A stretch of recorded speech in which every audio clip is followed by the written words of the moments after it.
Are we up? Are we up? Are we live? All right. We are officially live. Hello. Welcome, everybody, to a very, very, very fun TNF matchup between the Vikings and the Rams. Vikings coming off a tough loss against Detroit, where Ben Johnson, I don't want to say exposed, but laid the blueprint schematically for how to hurt this Brian Flores defense. The Rams, meanwhile, have Cooper Kupp back for now. Maybe this is the last game as a Ram. We don't know. Puka is back. They're still pretty banged up, but they're not as banged up as they were. And considering this is a team that we had very high expectations of before the season, you get Kupp back, you get Puka back. This could be a pretty close game. But more importantly, a very fun schematic game because we get McVay versus Flores. EJ, how are you feeling? I'm feeling good. I don't know that I'm as hopeful as you are about the Vikings on the road. Now, if there's a coach I would lay money on that has a very good understanding of the system and knows how to stress what the Vikings do, it would be McVay. But boy, he's still short of horses. Like the offense looks a lot better with Puka and Cup back in it, of course, but the offensive line still has to hold up versus all those fun pressures. And that might be a battle of attrition that the Rams just can't play out because they don't have enough dudes. The other thing is the Vikings passing attack is going to stress the secondary. Like there's just no bones about that. Like if the offensive line of the Vikings holds up to that very good, very aggressive young defensive front that the Rams have, like I think the Rams are in trouble. Very interesting matchup on an individual level tonight, by the way. Christian Darrisaw against Jared Verse. Darrisaw, indisputably top 5 left tackle in the league. Jared Verse, meanwhile, as far as edge rushers go that have more than 100 snaps, he was only behind Aiden Hutchinson in terms of pass rush win rate. So he is kicking ass and taking names. I wish he could just tackle. That's the one thing is like he gets there, just finishing it would be great. Yep. But as far as power versus power goes, that's a hell of a matchup down there. I do, while we kind of have people coming into the stream, I'm not going to be able to get the film room episode out on it this week because I'm still in the process of procuring assets from the NFL. Let's say that, right? So I kind of want to go over a little mini breakdown of what happened last week in terms of Ben Johnson versus Flores and what we might see tonight with McVay versus Flores, right? So a little crash course here. The Vikings run a shit ton of fire zones.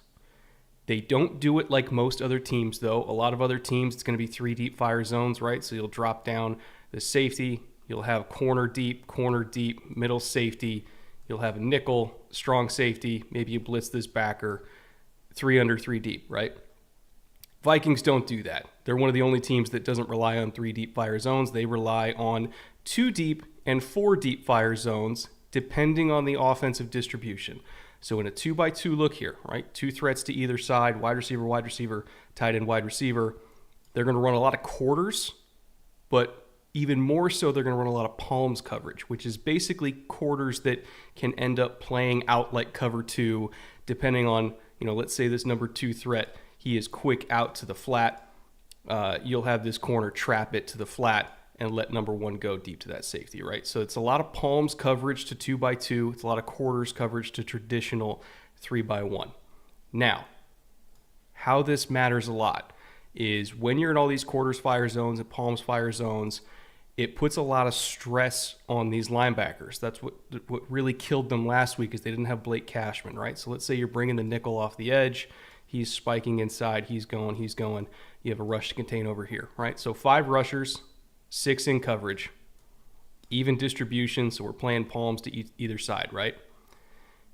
There is a lot of space underneath here with these 2 linebackers. And when you had the Lions under center doing hard play action fakes on early downs, which is when Flores likes to call blitzes, he doesn't call a lot of blitzes on third downs. They're only 19th in blitz rate on third down. They're first on first down and second down individually, right? So when you're doing these hard play action fakes and these linebackers are biting up because they still got to stop the run, what does that allow you to do?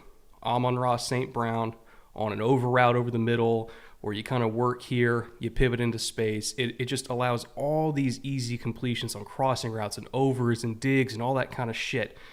And Josh Metellus, God bless his heart, he ain't Blake Cashman in terms of being able to relate to these and get to depth quickly. So when we look at the Rams offense, which also does a lot of under center, hard play action, work in the middle of the field with digs and crosses and overs and everything like that, this is kind of the worst possible matchup to go up against, or at least for a Brian Flores defense after getting eviscerated by Ben Johnson, because they do the exact same stuff. And they have Cut back and they have Puka back, who both do all this as well. All that to say is, I don't know what the Vikings were favored by, but this is really sneaky. And I kind of think the Rams have an opportunity here to put up a lot of points because of that.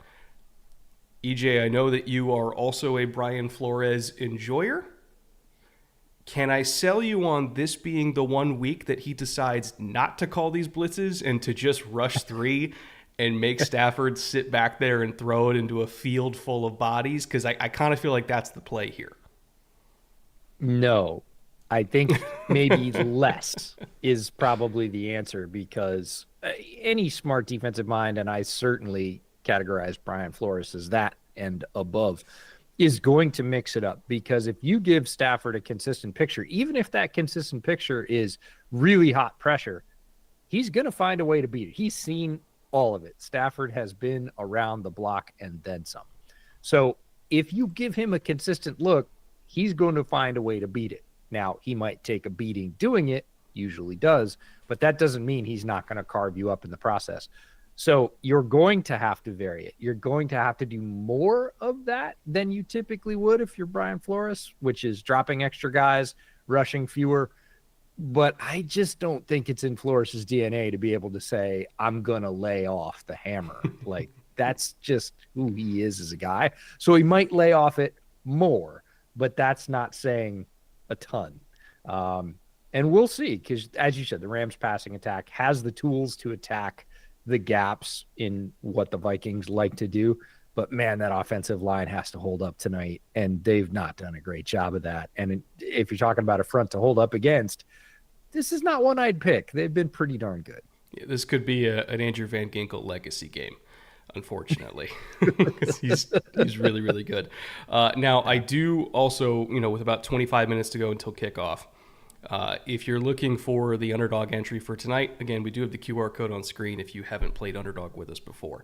But if you have played underdog with us before, you can find our entry on the screen right now. I have not shared this with EJ, by the way.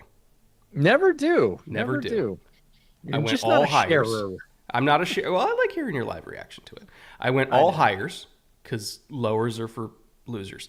And I just don't like rooting for people to not get points. To do less. Yes. To do less. So I did a pair of rushing touchdowns, both Kyron Williams and Aaron Jones. I think both these offenses are going to have good nights and both get in the low red zone, which is where they hammer it home. I took Matthew Stafford higher than 229.5 passing for all the reasons I just laid out.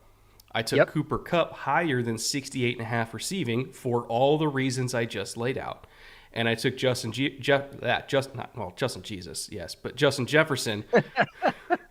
The other JJ, higher than 6.5 receptions, because there's very few corners on planet Earth that can cover him, and they don't live in LA. So all of this is banking on us having a very offensive-minded TNF game, which is not usually what we get. But if it's going to happen, I think it's going to be tonight. I'm a little worried because I actually like most of that slip, and that Which just means gives it's me not gonna happen. that just gives me the heebie-jeebies in a serious way. If I had to pick a place where I was going to poke a pin in it and say it might fail, it's probably one or the other of the rushing touchdowns. If you told me like it's a pair, if either one of those guys scores, you get to check the box, I would say great. If you say both of those guys have to score, I would say yes, but I'm not exactly sure which one. So picking the pair is a little bit tough. Justin Jefferson, yes. Cooper Kupp, I believe so. Again, we'll see how much rust there is there. It is tough to get back up to speed in the NFL when you've been out for a while. The speed of the game, you cannot simulate it in practice. You can come close, but certainly with he's had a no contact jersey on, I'm sure first time you get rocked, it's not unfamiliar to you, but you got to get back up and get back in it. And you just haven't been doing that. And there is a level that NFL players maintain when they are getting hit from week to week that they stay at. So maybe he's got fresh legs. I sure hope so. And then Stafford, for all the reasons we talked about in the opening, I think 229 is certainly achievable for him. So 3 of those I feel really good about. The rushing ones, I feel good about one or the other, but I'm not sure which one. So pick one. And the fact that I feel overall that good about one of your slips makes me just leery beyond the beyond. It's because there's no kickers. Let's be honest. That's why Let's be honest. There's no kickers. You threw me off. I'm going to throw the link in chat for those of you that are already on Underdog that want to tail that. But just in case you're not already on Underdog, if you look at our state map, our handy-dandy state map that we have here, if you live in any of these states, you can play an Underdog. Any of the yellow states, I should say. There's still like 10 or so, including the one EJ lives in that is not eligible. But I'm gonna start driving to Oregon for these streams. I swear. It's only like 4 hours away. It's not even. It's like 2.5. But like we keep joking about the bootleg farm. We're gonna buy the bootleg farm just off the coast in Oregon, get some internet out there. Like I can go down and play bootleg. I can play Underdog there for bootleg live streams, which would be a lot of fun. Down at Cannon Beach, maybe. That's farther. If I'm just into Oregon, it's 2.5, not quite 3 hours. So that's doable. Cannon Beach, a little bit farther. Gorgeous place, but a little bit farther. Beer's good too. Great brewery. Pelican Brewing. Pelican Brewing's right on the beach, which is amazing. Have you had their root and they beer? make great beer. Yeah, I can get that. I mean, I can get anything Pelican up here. So but drinking it literally on a deck that you can step off onto the beach, it definitely adds something to it. I want to get to a couple super chats here before kickoff. Sean Tron for $5. Cowboys are tanking as Jerry lies and argues with his own media, which is a storyline I've been monitoring this week. He's getting more and more pissed off with each passing day. What can I be looking forward to for my team? Please don't say Jason Garrett returning. Jason Garrett is not returning. I'd be willing to bet McCarthy's getting fired. You already paid Dak. He's going nowhere. You already paid CD. He's going nowhere. Jerry is so stubborn that I don't think, even though I would very strongly consider trading Micah in order to build the depth of the roster, because it's not a deep enough roster at this point, and you can parlay Micah for assets to get that depth.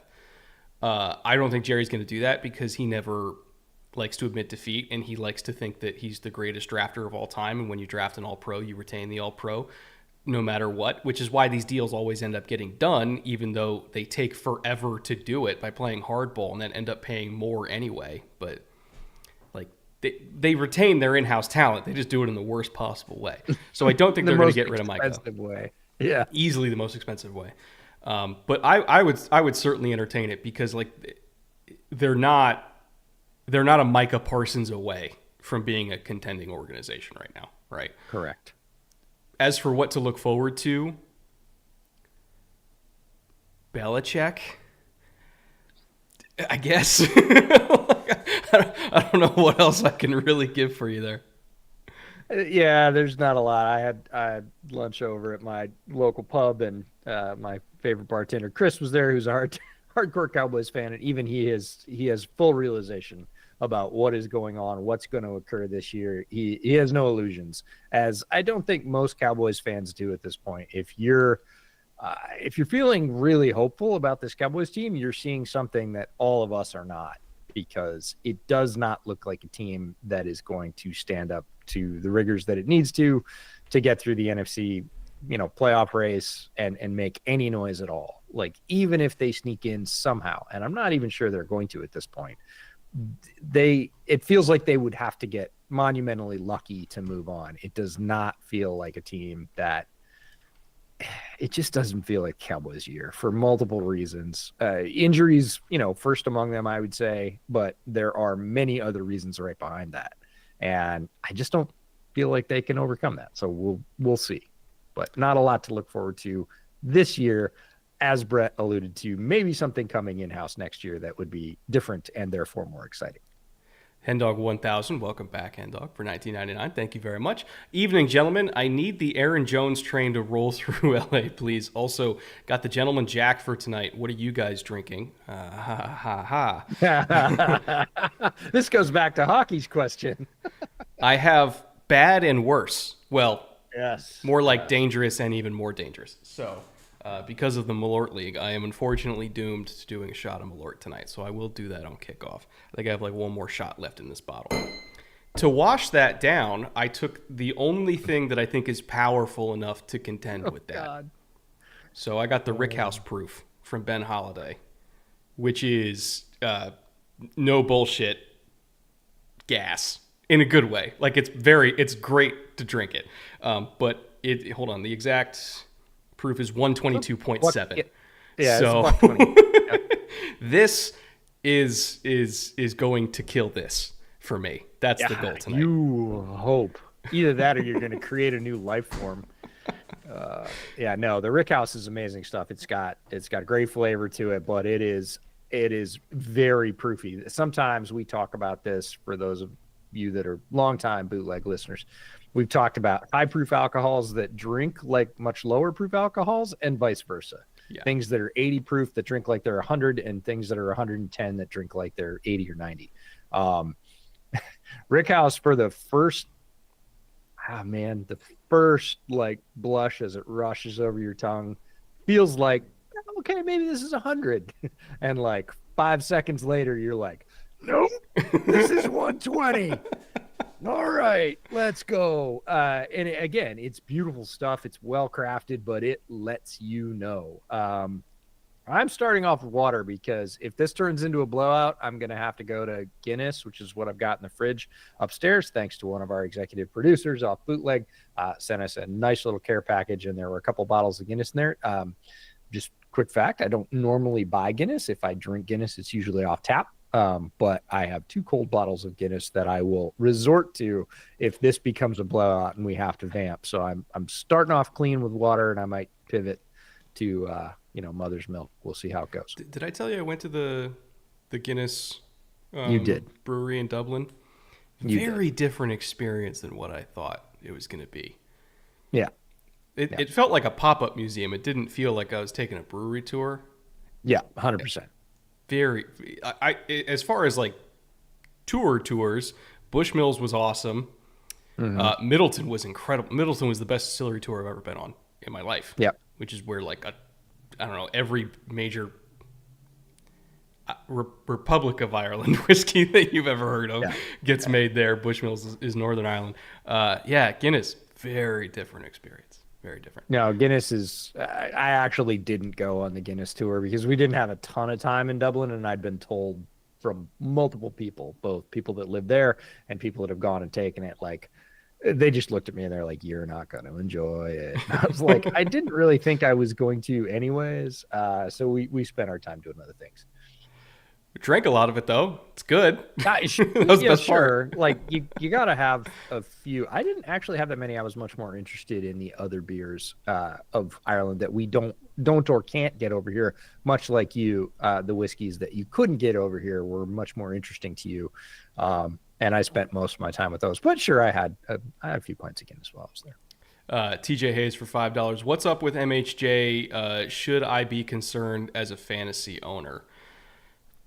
This feels a lot to me. I mean, it's different, but it's not. You remember how we were looking at Darnell Mooney with Justin Fields, and we're like, we know Darnell's better than this, and they weren't on the same page, right? Mm-hmm. Like we know Marvin's better than this. We also know Kyler's better than this, and they're just not on the same page ever, other than like the one half of one game, where it was like, yes, there it is. And then it just like never happened again. And I feel like Petzing is partially responsible. I don't feel like they're creating enough like manufactured opportunities to get Marvin the ball. Yeah. But also it feels like Kyler doesn't look his way. Even when Marvin is open, it also feels like Marvin, there's something about how Marvin is running his routes or positioning himself where it feels like Kyler doesn't trust it. Like it feels like he's hesitant. It feels like he's doing something different than what Kyler's expecting. So Kyler like doesn't even look at him; he just looks at Greg Dortch. There's something about the chemistry there that is not. It's not working like we thought it would, and it's not because Kyler's not talented, and it's not because Marvin's not talented, obviously. But it's very similar to Darnell Mooney in Chicago, where we're like, he's way better. Like, why does this not work? I just think it's a chemistry thing. It feels that way to me as well. I think that's a great example. And one of the reasons why in the offseason series, I brought up Darnell Mooney going to Atlanta, and I was like, I think he's going to make noise. And sure enough, he's making noise, which is fantastic because we knew Mooney had already demonstrated in the league a much higher level of proficiency. And it just, the targets weren't there.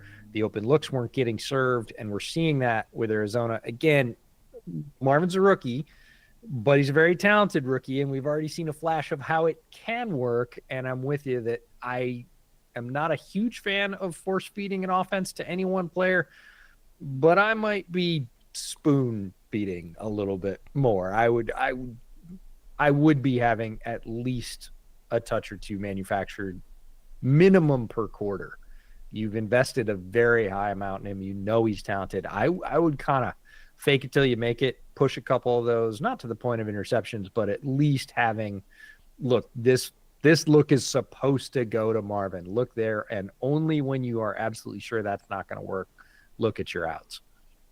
Jared Cole for $5 with you know who absolutely destroying his Achilles. Parentheses, let's fucking go. I'm back with the Browns until he's unfortunately back on the field. I don't think he will be in Cleveland. I don't get the sense that is like, I truly believe that we've seen Deshaun play his last down in Cleveland because he's not going to come back till halfway through next year at the earliest, right? Yeah. And at that point, because of the insurance on the contract, which we discussed a couple episodes ago, like they know that they're going to be moving on after next year anyway, and probably eat somewhere between a $70 to $80 million dead cap hit, which is still awful, but not like the worst. It's not what they're looking at right now. It's not what they're looking at right now. It's better than 172 million, right? So I there's no incentive to play him next season because that's just not going to happen. So I think it's Jameis this year. Probably draft a kid this offseason. Maybe retain Jameis again. I don't know. And then you go into next year with Deshaun on IR. You've got Jameis, another young guy, plus DTR. And then, if Deshaun comes back with 75% of the games left or something or 25% of the games left, he's just going to be on the bench because they're going to release him anyway. Like, they don't care. So I really do think that he's played his last down as a Cleveland Brown, and it's just about how much money they recoup for 2026 while he's still in recovery. Wink, wink, nudge, nudge. Could take a little longer than expected. Oh, no. You got a compensation injury. What can you do? Like, I kind of feel like that's the plan here. It does feel like the exit strategy. I do believe they'll leverage it. If they don't, we have to stop talking about Jerry Jones as, the most stubborn. Like, at that point, Jimmy Haslam is the most stubborn. If he tries to shoehorn Deshaun back onto the field at all, we have to say, oh, we underestimated exactly how involved and how stubborn he is, because this is your best out. It is not good. It is not great. It is not pretty.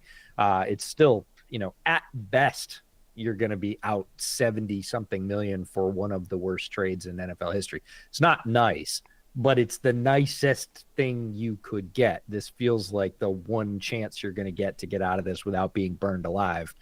More, I think is the best way to say that.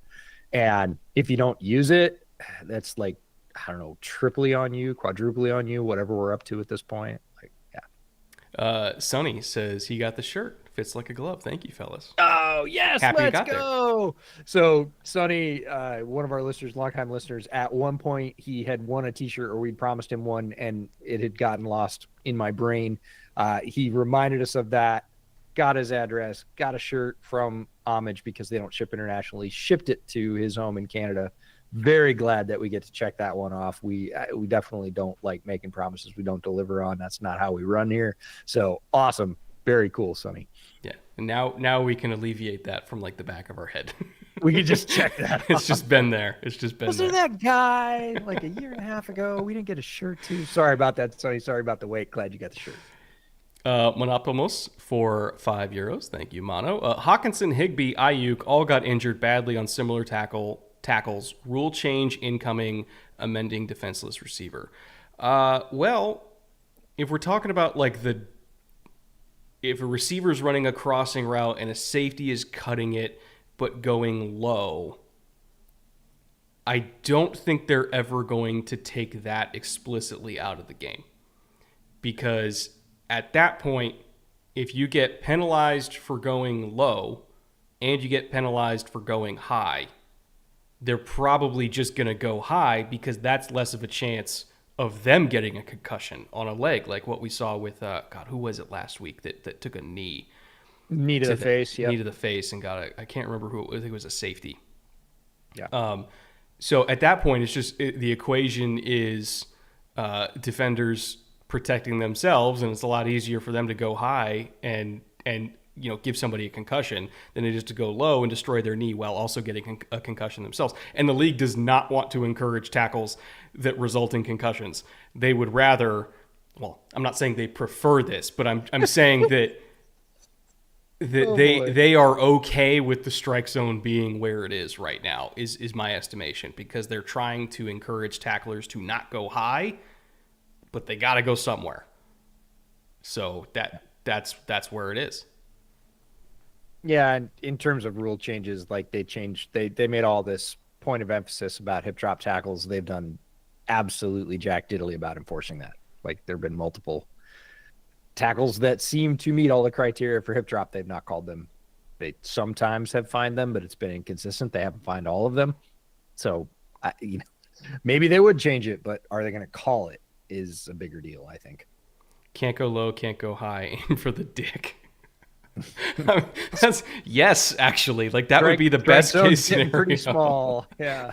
Because the league doesn't want Brandon Ayuk to tear up his knee, because Brandon Ayuk's a big star. They want Brandon Ayuk on the field. So if they had the option between not giving Brandon Ayuk a concussion, not tearing up his knee, but making sure he could never have kids, I think they'd just go with that. So, yeah, dick tackles, the new meta. Dick tackles. That's what do you the know? Meta. Let's see. Riley Turner. Hi, Riley. For $10. Brett Mercer's going to kick Western Carolina's ass 7-1. Here we come. At what point does the SoCon just hand us the trophy? Also, why does B-Flow hate Dallas Turner? Makes no sense to me. Yeah, I don't know why Dallas Turner hasn't played more. I mean, I know he loves Andrew Van Ginkel. So there's that. Yeah. And I don't think there's anybody that probably fits this team or this system better than Andrew Van Ginkel, so it's tough for Turner to get snaps over him. Also, they spent a bunch of money on Grenard. Like, I guess I just expected there to be a little bit more of a rotation. There hasn't been as much rotation as we expected, but he'll get there in time, hopefully. Probably. Yeah. Rookie edge rushers are a little bit like rookie running backs. There's certain things, dirty work pieces that they have to do, and if they don't, they're just not going to play. So if you get out there and don't cover a base responsibility, if your base responsibility is to set the edge and you open up the edge like multiple times, you're going to sit until you can close it. Like just like rookie running backs and pass protection. You get your quarterback knocked around once, maybe depending on who the quarterback is, twice for sure. Like you are sitting, you are not getting touches until you can bow up and at least slow somebody down. So it might be something like that. It's certainly not a physical limitation. Dallas Turner has elite physical skills, but playing against grown-ass men in the league, it is difficult to do some of these things because they get paid too. And if you don't complete those responsibilities and the defense hinges on that and it breaks down because of it, I don't care where you're drafted, you're going to sit. Mm-hmm. Find a Cure for $10. Thank you, Cure. Random thought. If Mayo gets fired, parentheses, he won't. If he does, then Kraft needs to consider moving on. Parentheses, he won't. Possible Flores homecoming as his next head coaching job. I'm grasping at straws to think of something hopeful. See, now that's an interesting scenario. That's I had not considered that. Truthfully, I hadn't. As an upgrade, for sure. And there have started to be, so I know a couple of guys that work in the New England market in the media, and there have started to be louder calls within the last 7 to 10 days that like, yeah, Mayo, look, he was handpicked. He was expected for years. Everybody assumed this would be a smooth transition. It has not been smooth, not surprisingly, but you know, the expectations are quite high in New England, and this week especially, the volume started to ramp up about like maybe, which had not even been whispered before. Maybe Mayo could be moved on from, which But was that's like, so. It's like 7 games. Like that's what we're doing. I, It's 7 games. patience is thin, and I'm not saying those whispers have any kind of virtue behind them. What I'm saying is they weren't there 10 days ago, and within certainly the last week they are there now. You're hearing them, and then people always talk about how tough the New York media market is, how tough the Philly media market is.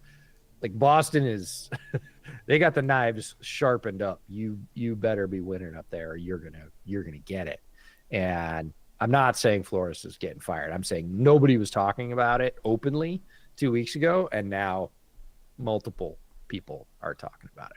So And what's interesting to me is like we knew the Patriots were not going to contend this year, and correct. like yes, they've been bad. But is any Patriots fan like surprised by what they've seen on the field? Like, like this whole season was about like let's just make sure Drake May is good, and Drake May is looking pretty good. So like I don't know, kind of feels like mission accomplished there, and we're still talking about him getting fired. All right, just had kickoff here. Stafford's coming on the field, so we're gonna see this McVay versus Flores. Speaking of Flores, matchup immediately. Again, we got the score bug. Or we'll have the score bug in just a second so you guys can follow along with exactly where we're at. Again, first down blitz percentage. Oh, no, it's Darnold on the field. Never mind. Okay, well, we might see Darnold throw a 60-yard play-action bomb as he tends to do. Or 70 or 80. Like he has hit some monster shots this year, and I think it's going to – I'm not going to say it's going to hinge on it, but that has been a staple of Vikings offensive success is once, twice a game, Darnold hitting kind of a backbreaker of a 35+ yard strike to anybody, typically Justin, but hasn't always been him. All right, kickoff happens, so my penance Malort shot from the Malort League is now due. Cheers to you, Sam. Oh God, I need the every time. Never gets better. Literally never gets better. Literally never gets better. Quick strike from Darnold to JJ. Great hands by JJ. One of the things that really separates him. Oh yeah, no, it's gassy. Oh.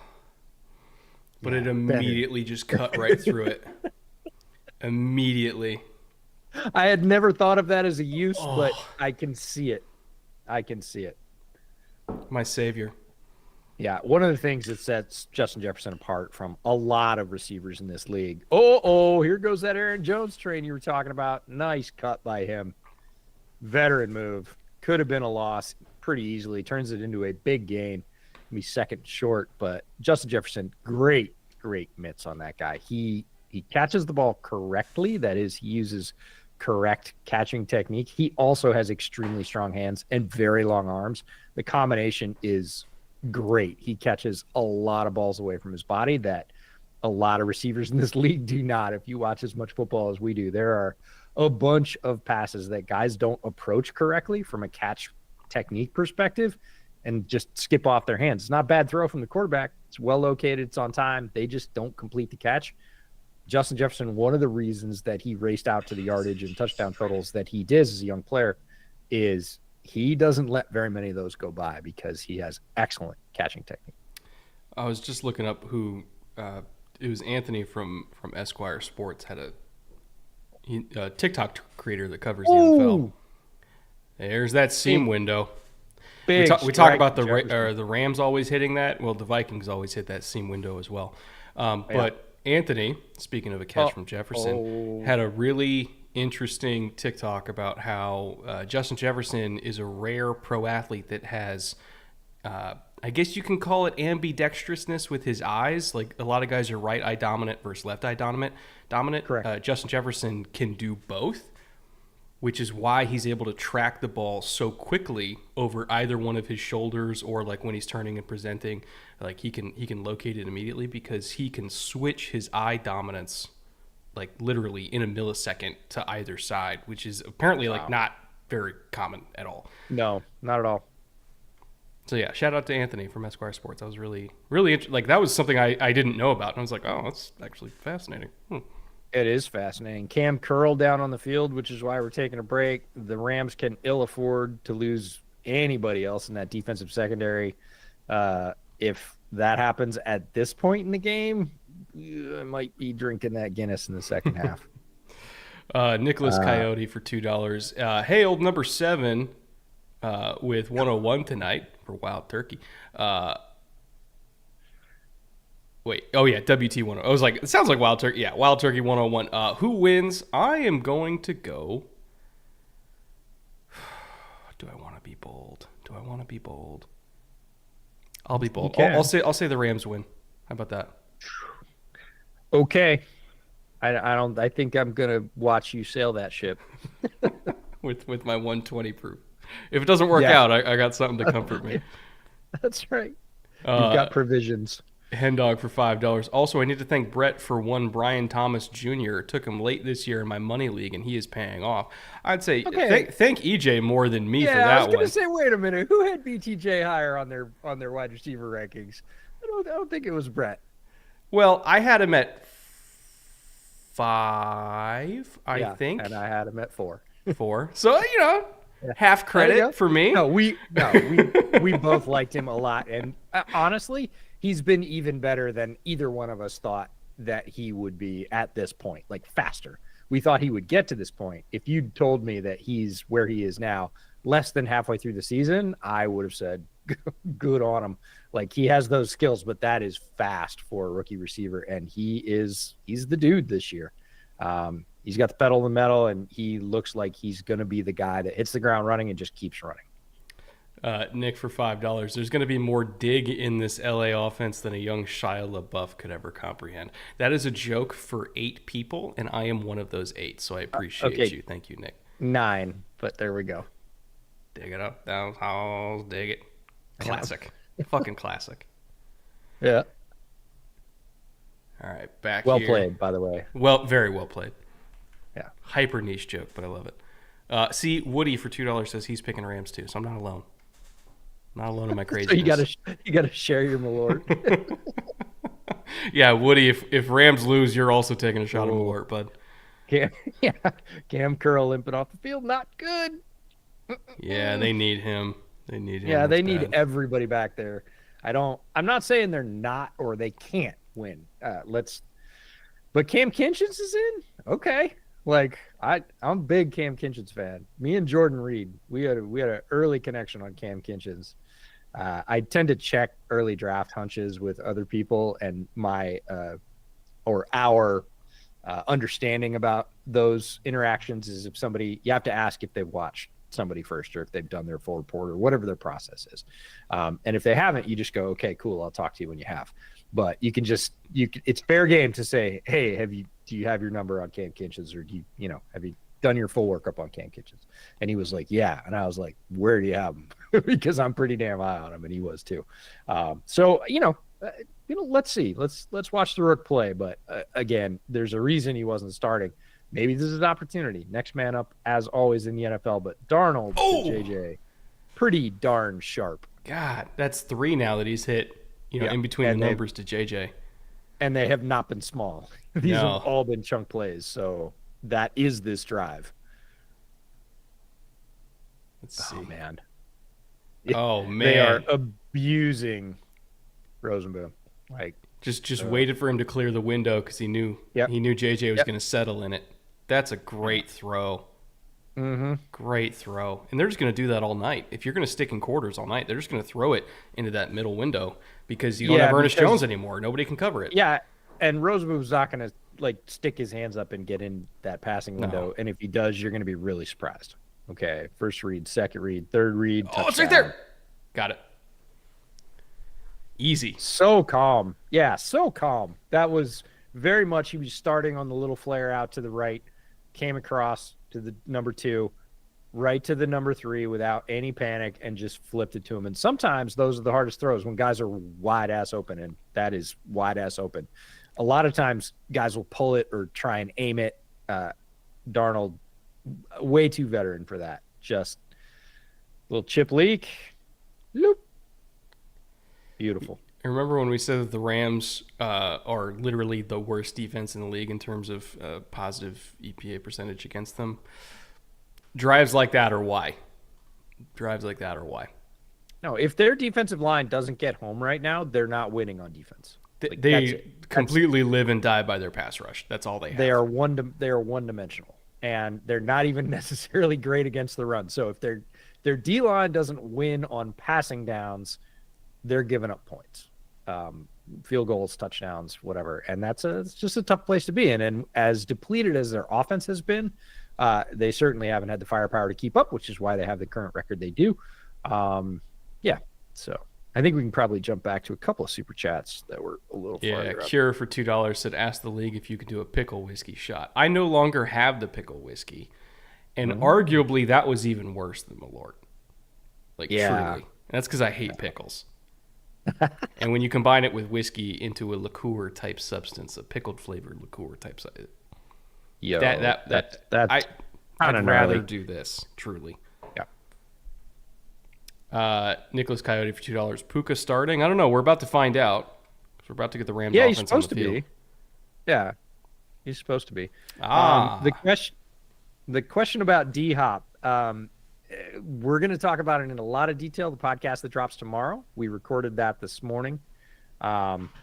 So you're going to get a full breakdown. We actually opened the podcast talking about the D-Hop trade. So you're going to get all the details there. Bottom line is we think it'll matter. Maybe not as much as some people think it'll matter, but he will be valuable in a fairly niche role that's important. And just crib notes, imagine him as Juwan Jennings in the Chiefs offense, right? Yeah. Juwan Jennings in the 49ers offense. That's the role that D-Hop is likely going to play in the Chiefs offense, even if he does it from a different alignment.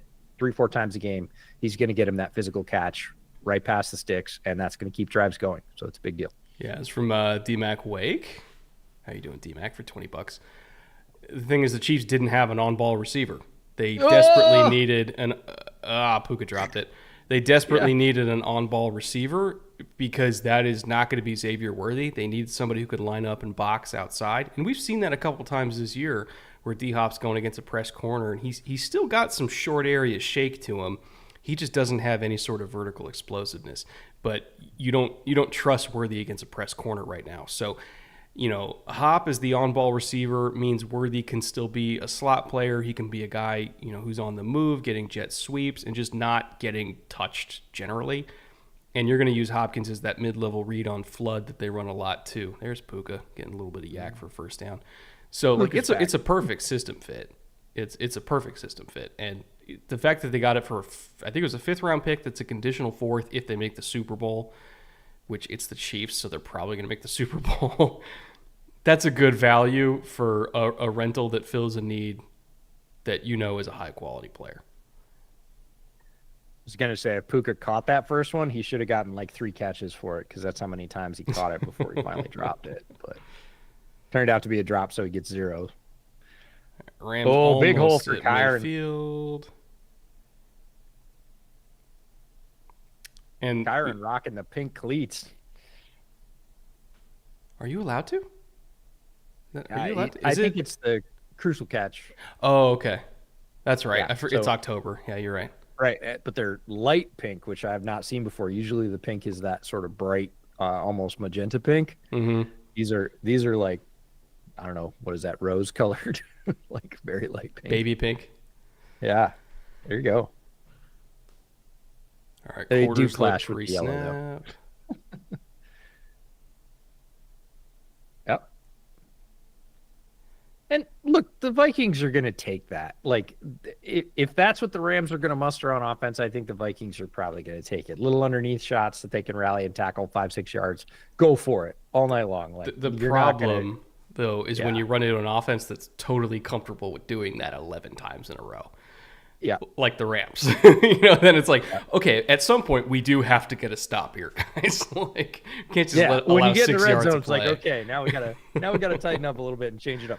But 3 cheers for bootleg defensive gem Ivan Pace Jr. calling the signals on this Brian Flores defense. Mm-hmm. So if you were a bootleg listener back in the day when we did our pre-draft defensive gems the year that Pace was drafted, I didn't think it was a stretch to have him as a defensive gem. I thought that, I mean, based on what I saw on tape, I thought that was a slam dunk. A lot of people were like, inside linebacker, whatever. Then he goes undrafted, and a lot of people are like, oh, you missed. Then he gets his chance, gets on the field, and everybody's like, nope, you didn't miss. He's played tremendously. And look, we talk about scheme fits all the time. Him landing in a Brian Flores defense, pitch Literally best case scenario. Yeah. Best case scenario. Fuck, that is potent. Holy shit. Yeah. Imagine that as your 4th drink on the Sunday after the draft that was in KC. When the head of marketing comes up and says, oh, have you had this? And I was like, no. And he's like, get him one. And of course, the bartender knows it's the head of marketing. So she pours a very healthy portion. She's not going to skimp, right? And I'm like, oh, okay. And I've had all of their other offerings to that point, and I'm like, oh, this is going to be, this is not going to be that. Yeah, it was a fun ride home. It is delicious, though. Give them that. It is great, but the first thing is delicious. The second thing is, oh, here it comes. Big gain to Puka down the left side. Again, these play action looks to get the linebackers to bite, and then you're just setting up a screen outside. You get even numbers outside just because of the structure of the defense. Yeah, this is pull them in and then get past them. And the throw gets past them. Boy, we give the Rams offensive line a lot of garbage, but both of those offensive linemen who pulled were in perfect. They got out there quick. And they're perfect position.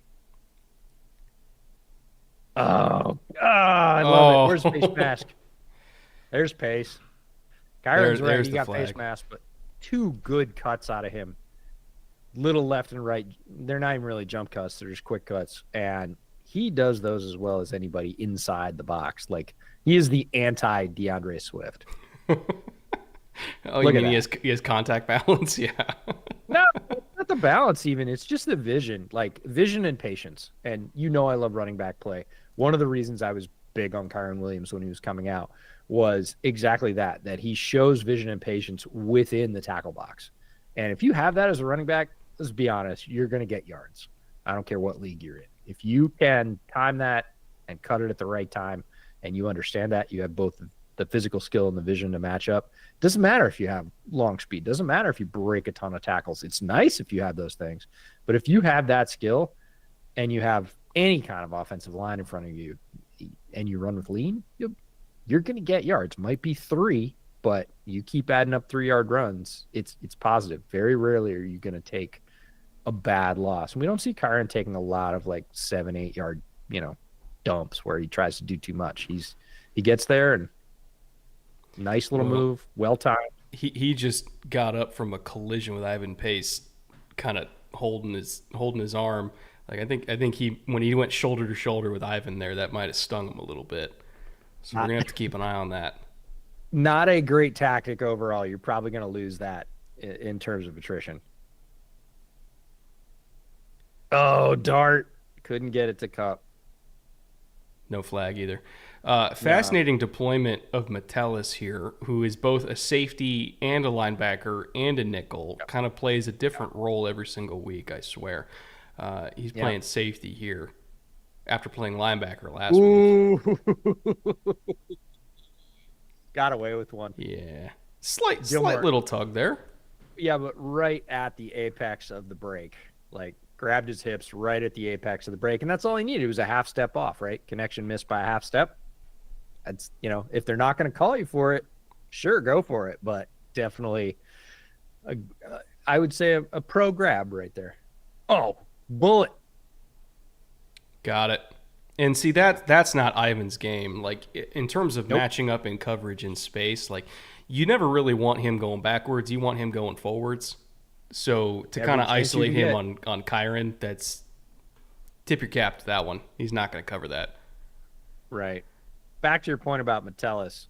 Nice drive overall by the Rams. Let's just put our hands together for, McVay and Stafford coming back and looking pretty darn orderly about marching down the field and putting an answer on, which is going to be really important because if they'd come down, stalled out, gotten a punt, even if they'd gotten a field goal and say the Vikings come right back out and operate another smooth drive, already you're kind of looking at it going, okay, we can't be trading 3s for 7s, but they match a 7 for a 7 and look, I would say pretty organized doing it. It's not like, oh, they had they got a bunch of penalties or they got lucky. Like that was Rams offense and it was just well executed. So back to your point about Metellus, though, it really plays this sort of like Marte Mapu role from Sacramento State.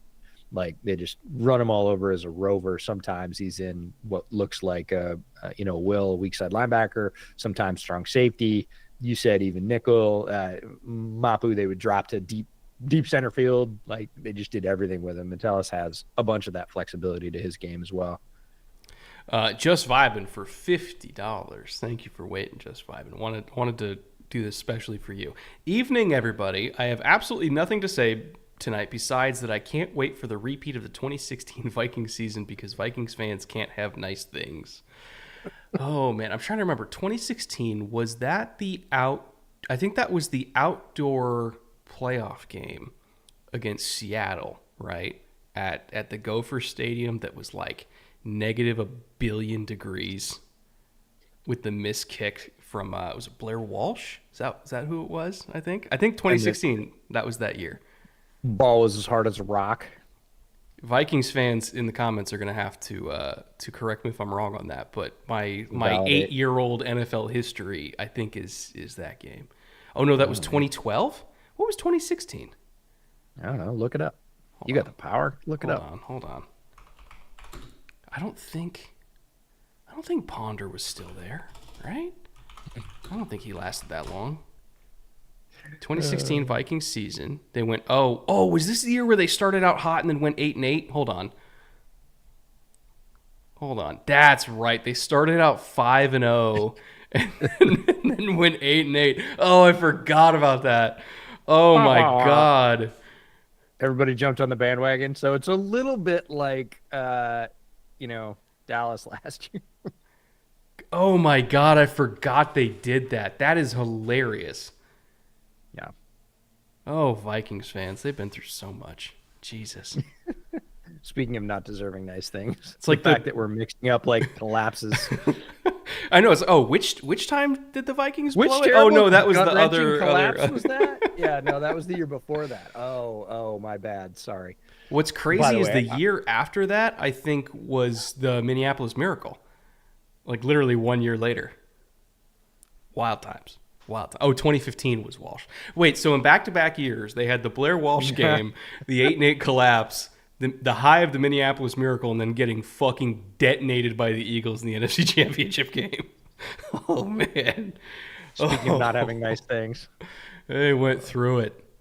Yeah. The Ravens primetime game last week, they put up the little chyron about what Lamar's done, like how each Ravens season has ended in the last 5 years, all the playoffs, right? And I think people forget that, like, they're like, oh, Lamar. I was like, dude, literally been in the playoffs every year for the last 5 years. Like, yeah, Patriots fans would kill for that at this point. A lot of teams would kill for that. Okay. Our buddy Kobe Turner, who also you saw an interview with on Bootleg, made that tackle. Great dude. Incredibly smart. Great young player. Kobe might be one of our all-time calls because nobody was talking about it as, little-known defensive tackle. Oh, he's a transfer from Richmond? And right. Trust us. He's great. He's good. And again, he's another guy that has been even better sooner than we would have thought. Like if you told me that Kobe Turner 3 years from now was playing at the level he's playing at in the middle of his second year, I'd be like, yeah, I could see him developing like that. But if you told me that he was playing that way at the end of his rookie season, I would be like, all right, that's awesome. Like that is, again, landed in a very good spot and works so hard at his craft. Like works so hard to understand the game. Physical skills are great, but Wow, what Oof. an absolute dart by Darnold. Yeah, he's on a heater tonight. Yeah. Also, I don't know if you saw Jared Verse got absolutely murdered in the ribs by a double team. Mm. They have Yep. focused a lot on him Full tonight. slab. Yep, full Yep. slab. Oh God, it's so much fun to watch Aaron Jones run the football. He's so good. And I can appreciate him, and I appreciated him a lot when he wore green. I can appreciate him even more now. Yeah, good football is good football, and it is very difficult when it comes against your favorite team. But I don't think that ever really depreciated my appreciation of Aaron Jones. Like he's been very good since again the jump. He came in, made a huge impact, and he might be one of my best calls ever because he was my poster child for my UDFA article the year he came out. Like he was literally the headline photo when I was still writing articles was Aaron Jones, and everybody's like nobody thought Aaron Jones was going to be good, and I was like, huh? I actually thought he was going to be pretty good, but again, he's been even better than that. Nice little chip going off the edge. Does the little things as well. Not just a good runner of the football, very good receiver, great pass protector. Again, Another dig to Jefferson, by the way. It's like the fifth one already in this yeah. game. You think they had a plan? I think both these teams are just like, we're just running digs all day. Yeah. Holy, look at the space. I love that Sam, he had an inner demon on his shoulder saying, I can hit 84 there. And after about 6 steps, he's like, I'm going to take the 9 yards. How about that? Good on you, Sam. Jackson Tran for $2. Thank you for everything you do. Love the podcast. Well, thank you, Jackson. We appreciate your support as well.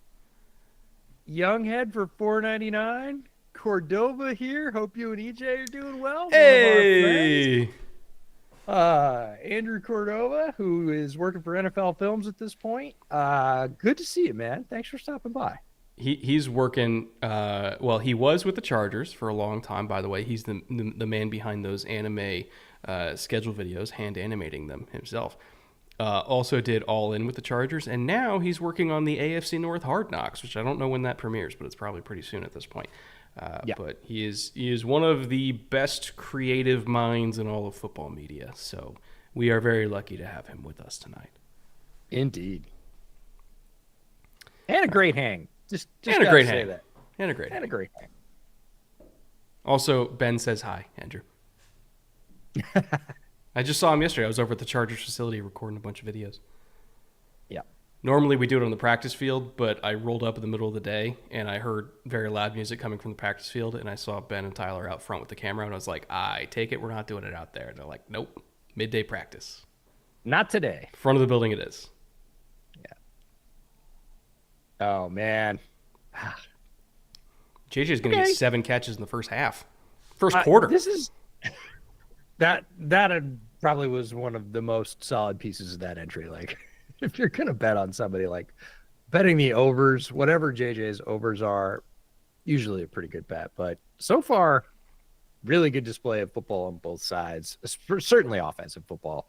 Both quarterbacks have looked sharp. We've seen, again, efficient drives. Vikings are, chewing up field, marching right down. So inside Jefferson the red was zone. at high red zone, but 6.5 receptions. He's at 5 already. So we're doing good. We're doing good. Yeah, we're doing okay there, and Aaron Jones might get in position to get that rushing touchdown on this one. Now, Kyron, was it rushing or receiving? I just took rushing. They did have a rushing or receiving, but but it was like a 0.8 payout versus a normal. So I was like, oh, he's gonna get a rushing. So that didn't help. Okay. I was like, oh, they're not going to throw an angle route from the 5-yard line. Okay, apparently they are. Guess what? Oh, my God. That's so funny. Oh, Darnold. Got it. Easy peasy. We got a Big 12 game tonight, boys. Yeah. We might end up 57-47 tonight. Subs over $2. Who should the Pats take at 1? I think Banks. Ooh, who's the best player in college football? Like in terms of like overall grade, who's gonna be the number one grade in this class? Um, it's always grade plus need. Uh, if they want to tackle, I know tackles at number one overall is a lot of pressure, but there's only like if they don't take them at That's one, the thing. Is like if they're not getting them. they might not get one past 8, 10. 8 or 10 because there's so few. Yeah, there's going to be about, again, we haven't watched them all. It's going to shake out. There could still be injuries. There's going to be 2 or 3. There's not going to be 4 or 5 like they've been in several of the years past where you can be at 12 and reasonably expect that you're still going to get the fourth best tackle. Like if you need a tackle, you better be no lower than 10. 8 would be safer, and you might have to trade up. Like that's just, if you need a tackle, no bullshit. That's probably what you're going to have to do. I have it on good authority though that there's a young tackle at Mercer who apparently we should pay attention to. That's right. We got the tip off from our source at Mercer, who we've heard from very recently. Highest grade is Genty, but he's going to be a running back. I wouldn't be surprised if like the highest grade is Genty. Oh, I mean, if you're talking about like best player, like who's the best player at their position? Yes, right, yes. But it's going to be hard for anybody to overtake him, but he happens to be a running back. So there's going to be a lot of really highly graded edges. This is a very deep edge class, and there's a bunch of good ones. It's not just middle depth. There are, I don't want to say it's top heavy because it's not. It's just deep. So there's guys at the top. There's guys, that you're going to be able to get in the second round. There's guys you're going to be able to get in the probably third or fourth round. Yes, you'll have to deal with more warts. You always do, but still quality players are going to be available because it's a very deep edge class. If Belichick was still there, you know who Belichick would have taken? Safety from Rutgers? Well, yes, but also he would have done that in the second round. In the first round, he would have taken Abdul Carter. Is he an edge? Sure. Is he an inside linebacker? Yes. Yeah. He's a Coke machine that's really, really fast. Perfect. We'll take him. Blue Tornado 1106 for $10. Thank you, Tornado. Have you heard Brock Purdy say that there are no audibles in Shanahan's offense? Also, are you concerned that Purdy struggles against the Chiefs are a sign of things to come? No audible. So I don't believe that because they have can calls. Like I know for a fact. I think we might be splitting hairs here. People think no audibles means somehow you can't change the play. I think because Shanahan's verbiage is long and complicated, they go with 2 plays and you pick one. And you can also flip it too. Setups. Yeah. Right. You can do this with it. But like, so that's their version of an audible. It's a can or a kill. Depends on what you want to call it, but that is most definitely there because we see Brock doing that. Now, he might be strongly urged to stick with the play, but he absolutely at this point has the ability to kill a play that is going into, he walks up to the line, he sees, 9 guys in the box and they've got an interior run called. Yeah, he's going to go to whatever, Kyle has dialed up for him that was the alternate to do. And sometimes they have a run canned to a different run just based on the front. Right. So it could be a wide zone can it to a counter just based on the front you're looking at. Or they have a call called Wheezy, which is literally 2 different runs where it doesn't require a can at the line of scrimmage. It's just everybody having an understanding of what the concept is going to be based on the front. So it's almost impossible for defensive coordinators to chart it because to the offense it's Wheezy, but to the defense it looks like multiple different types of runs based on what they're in, and you don't fucking know. Like that's the subtleties of this system. So like I think Brock is playing with the English language a little bit when he says that. Yeah, it's the run version of a choice route, right? The wide receiver and the quarterback look at the front and they go, or look at the coverage in that case and say, based on this, we know what we're doing, but it's not the same. It's being determined by the defense. Oh, No. Nice catch by. Oh, he dropped it. Nope. No. Almost a nice catch. Almost a nice catch. That's very much like the first ball that went to Puka. Puka should have had the first one. On a regular day, Cooper brings that in. It looks spectacular, but he just couldn't quite complete it before he got contact. Well, I really hope that he catches the next one because I need him to hit 68.5. So That's true. any minute now, Cooper. Hey, any minute now, Coop. All right, let's see what we got here. Single high look on 2nd and 10. 0 is a common call for them in this situation, but they also tend to call a lot of cover 3 in this situation too. So, all right. See, McVay knew we needed to get to more super chats. That's what that was. Right. Matthew Wright for $5. Many 49ers fans are giving up on the season. Did their chance at a Super Bowl run end when the Ravens drafted Roger Rosengarten in round 2 picks ahead of them? So I put out a tweet during the last 49ers game. I love that question, by the way. Well phrased. And 49ers fans will be in total agreement with me on this. But I put out a tweet during the last 49ers game that I said like 80% of their losses over the last few years can be like directly attributed to the right tackle situation, specifically with McKivitz. McKivitz is just bad. He's just bad, at least relative to like the standard of a professional NFL right tackle. And I can't tell you how many times there has been a receiver running open that Brock absolutely was about to hit that nice little shake and bake there in the flat, that he couldn't get the throw off that would have been a huge gain and potentially flipped a drive, which then flipped a play, but he couldn't get it off because McKivitz got fucking smoked immediately. And we saw that happen a lot in the last game too. But you go to look at every single major 49ers loss in the last at least 2 years. And I would even say towards the end of the McGlinchey tenure too, even though McGlinchey was better, but not by that much.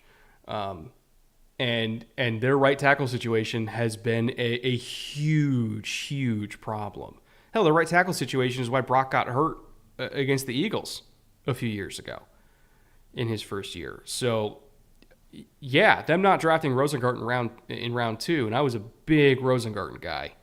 I know not everybody was, but I was. Like, that was a killer for them because we knew going into the draft they needed a new right tackle. And they're like... And so did everybody else. And so did everybody else, right? And they got Pooney. We love Pooney. But they still, to this day, desperately need right tackle. And they don't have one. Sucks. Yeah, I don't know if their window ended, but they're gonna make it way harder. They're playing on not necessarily all Madden, they're playing on like all pro with the hole at right tackle because everything they do is gonna be more difficult. So short of Stone Forsythe, I can't think of a worse option for them right now. I was gonna say if you are the 49ers and you want to sub the Seahawks, you offer McKivitz in trade. Look, you have terrible stuff, but this guy's a double agent. He's not really gonna help you a lot. Which would be very, Seahawks 49ers rivalry move. But neither of those guys is great. And Rosengarten had a very rough first snap in the NFL, but if you've watched him over time, he has settled in. He's playing very good football. Fitzy's in the chat. $5 Australian. Good day from Friday morning. Pumped for the coverage. Also bear down. Cheers, fellas. Well, cheers to you, Fitzy. Friday morning. Let's see. What's Australia time right now? I'm going to guess like 2 a.m., right? Hold on. So it's 5:53 on the West Coast. Oh, it's 11:53 a.m. in Australia. Holy shit. He's having lunch, buddy. This is lunchtime football. Yeah, lunchtime football. So are primetime games the only time that Australians can watch football at like a normal hour? Is that it? Is that their only option? I don't know. My head's going the other way as of recently. I'm thinking in Dublin time and Central time. So I literally found a program that I can plug in a time and it tells me where I just put in the other cities and it tells me whether I'm right or wrong because I do it backwards enough and I'm doing it 4 times a week now. Yeah. I'm just like, I'm going to screw this up terribly and it's going to cost me like a really good interview or something. So yeah. How is it recording a podcast with somebody who lives in Ireland? It's great. It's typically early afternoon for me is later evening for him, and that works pretty well. We recorded, this week's episode on Monday or on Tuesday with JT O'Sullivan. So if you haven't checked that out, we're talking about Bear Era, my Bear podcast that is now 4 episodes in. We had JT on this week, and JT was available Tuesday afternoon. I think it was like 2:00, and I said, "Hey, does that work?" And that was perfect. It was like, I don't know, whatever that is. I need my little conversion. It was like 9:00 or 9:30 or something, and that worked perfect. So typically, if we can hit that West Coast afternoon to early evening time frame, that's prime stuff. Other things, I'll let you know. All right, Sean McVay dialing it back up here. We just had a penalty. I love the I think bunch. it was on a hold, right? Yeah. I don't love that route combination for the Rams because all 3 of their receivers were in that fairly tight shot on that side. Another big rip for Kyron. He's having a nice night. Look at the lead block from Puka on Gilly too. And that's another aspect that they missed from him. He is such a both good of those blocker. Guys. Yeah, Puka and Kupp are both dogs as run blockers, and they absolutely missed that. Everybody thinks about the big receptions and the combo routes and everything else, but look at Puka down the field. He's just get after it. Yep. And for everybody that's going to jump in the comments and say that wasn't a terrible blocking, he's a wide receiver. That's way better than what you're getting out of a lot of wide receivers. I realize it's not Hines Ward, but you will see Hines Ward like blocks out of Puka Nacua. I've seen him take on Patrick Queen in the hole and win, so he's built up some credit to me. Yeah, for sure. Blake Corum sighting, by the way. Let's go. I was a big Blake Corum guy coming out. I was going to say, for folks that were fans of Blake Corum, that's a big deal. I think Corum was one of the guys that Each and I were most different on. Honestly, and Kyron's getting his ankle taped up, and they're just going right over the outside of the shoe. So this is a sort of quick and dirty, don't go to the locker room, see if we can add some stability. Probably just rolled it, and easy for me to say. Sure, it hurts a lot, but they're going to try that first. Oh, that was pace. Oh, look at that blitz pickup from Corum too. Yeah, no, I mean, Corum understands. He's a Big Ten running back. He understands blitz pickup. He played Wisconsin. He gets it. But look at Pace. Pace is just this is straight missile. And whack. And to do that from a pistol, the reason why a lot of NFL teams don't major in pistol unless you're in Atlanta is because it makes pass pro way harder for the back. You have to go around your quarterback to get in position to pick up Ivan fucking Pace. And he did it. With a full head of steam. Like, that's a hard block. Hard block. Oh! And here comes Puka. Yeah, but look at the reach from Stafford to get that ball into his belly. I'm just going to say it. For a guy with a lot of mileage on him, Stafford can still move. That's crazy. I think Sean has Puka on his fantasy team because he's just hammering Puka right now. Let's go. And we saw more digs, so we've seen digs from both sides at this point. Unfortunately, Puka was not on Underdog right before kickoff because it wasn't announced until a few hours before kickoff that he was playing. So I had to take Cooper. But if Puka was available, I would have taken Puka. All right, Kyron, I just need you to get me the touchdown. Right. I don't care about the yards here. I just want you to cross the goal line. Get me a touchdown, take your Toradol shot, and then you're good for the night. But that's what I need. Ugh. Riley Black for $5. After watching Geno Smith, Sam Darnold, and Aaron Rodgers over the past few years, I can say with absolute confidence, it's all Woody Johnson's fault. I can't tell you how many people I know that, let's say, were in the building that would agree with that sentiment. Yeah. And even folks that weren't in the building that are not football professionals, our editor is a big Jets fan. Uh-huh. He has suffered through all that. He would share that sentiment. He is hard at work on getting the podcast ready for tomorrow. So shout out to Jay and the team. But yeah, Jay is a Jets fan. And I think Connor would probably agree with you. There are lots of Jets fans that are looking at what's happening to players that have left the Jets. And quite frankly, players that, we saw a lot of people blamed Adam Gase, and rightfully so. I It was the mean, Adam Gase effect, right? they Everybody should. that left, yeah, everybody that left played better, but it's continued, and Adam Gase hasn't been there in a long time. So, yeah, at that point, blame sort of shifts. All right, 3-by-1 to the field here. Yep. Nasty split from the Clock tight end running to the down. Another boundary. bunch. Oh, we Oh, just give him a chance. Yeah, he just give him a chance. Oh, he got a flag. that's okay. I need to see a replay because that seemed like a little bit of a weak call. Not gonna lie. Yeah. No, Kevin O'Connell agrees with you. That's a that one's kind of mysterious to me. PI on that. Okay, show me a replay. That's the second one on Gilmore tonight. Are we just not letting these guys play? Let me see. Let me see. What'd you do? What'd you Oh, do, he just Gil? runs through his face and doesn't look back at the ball. Okay, yeah, they are going to Yeah. call that. If you get there that early, Yeah, and you never look back, which Gilmore, for the most part, is not a turn his head player. He's a timing yeah, and contact, play through the catch pocket player. If you're early and just never turn your head and just run through a dude's face, like, yeah, you're going to get the flag. it's the same reason why they called it on Oh! Cincy. There's Ivan Pace. Like I said, Yeah, just sorry.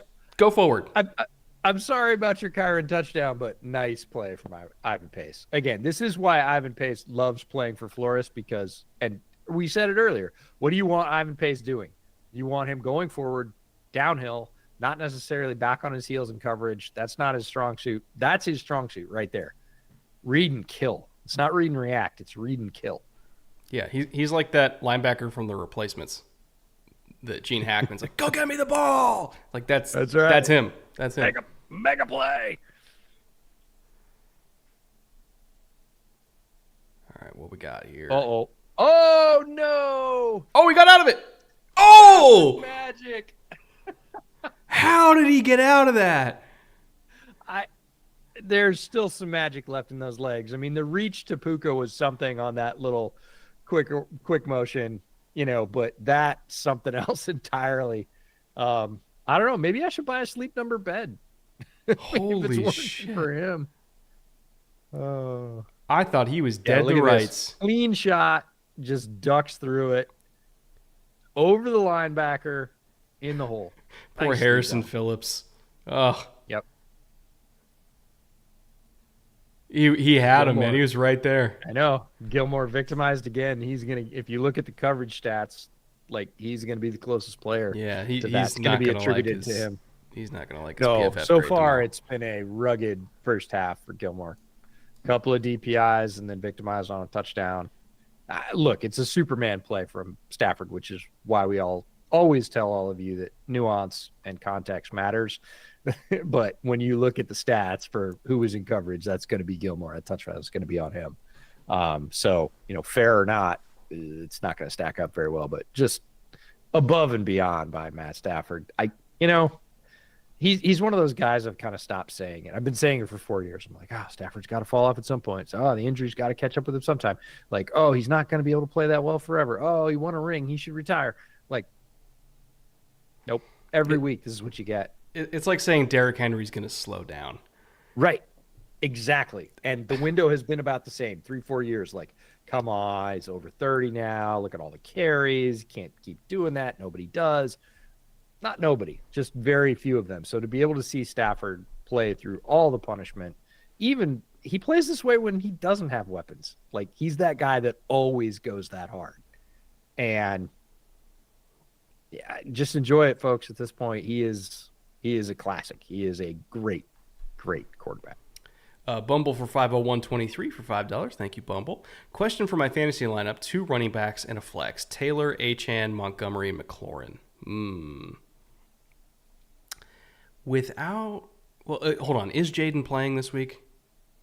We don't know, but the matchup is terrible because it's not a great matchup to begin with. He's going against Jalen Johnson. Like, Yeah. I wouldn't play anybody against Jalen Johnson this year. I'd probably go Taylor, Achane, and Montgomery and just hope for the best. Yeah. I mean, you're going to get some things from McLaurin, but it's going to be whenever they whenever Cliff schemes him an opening away from Jalen, because again, Tyreek Stevenson's not back in the lineup yet. He's going to get those opportunities, and he might get a big shot down the field. Marcus Mariota threw the ball very, very well after like drive 1.5 when he came in to replace Jaden. The first drive and a half, 2 drives were kind of shaky. After that, he locked in. He made a ton of throws. He ran the ball very smartly.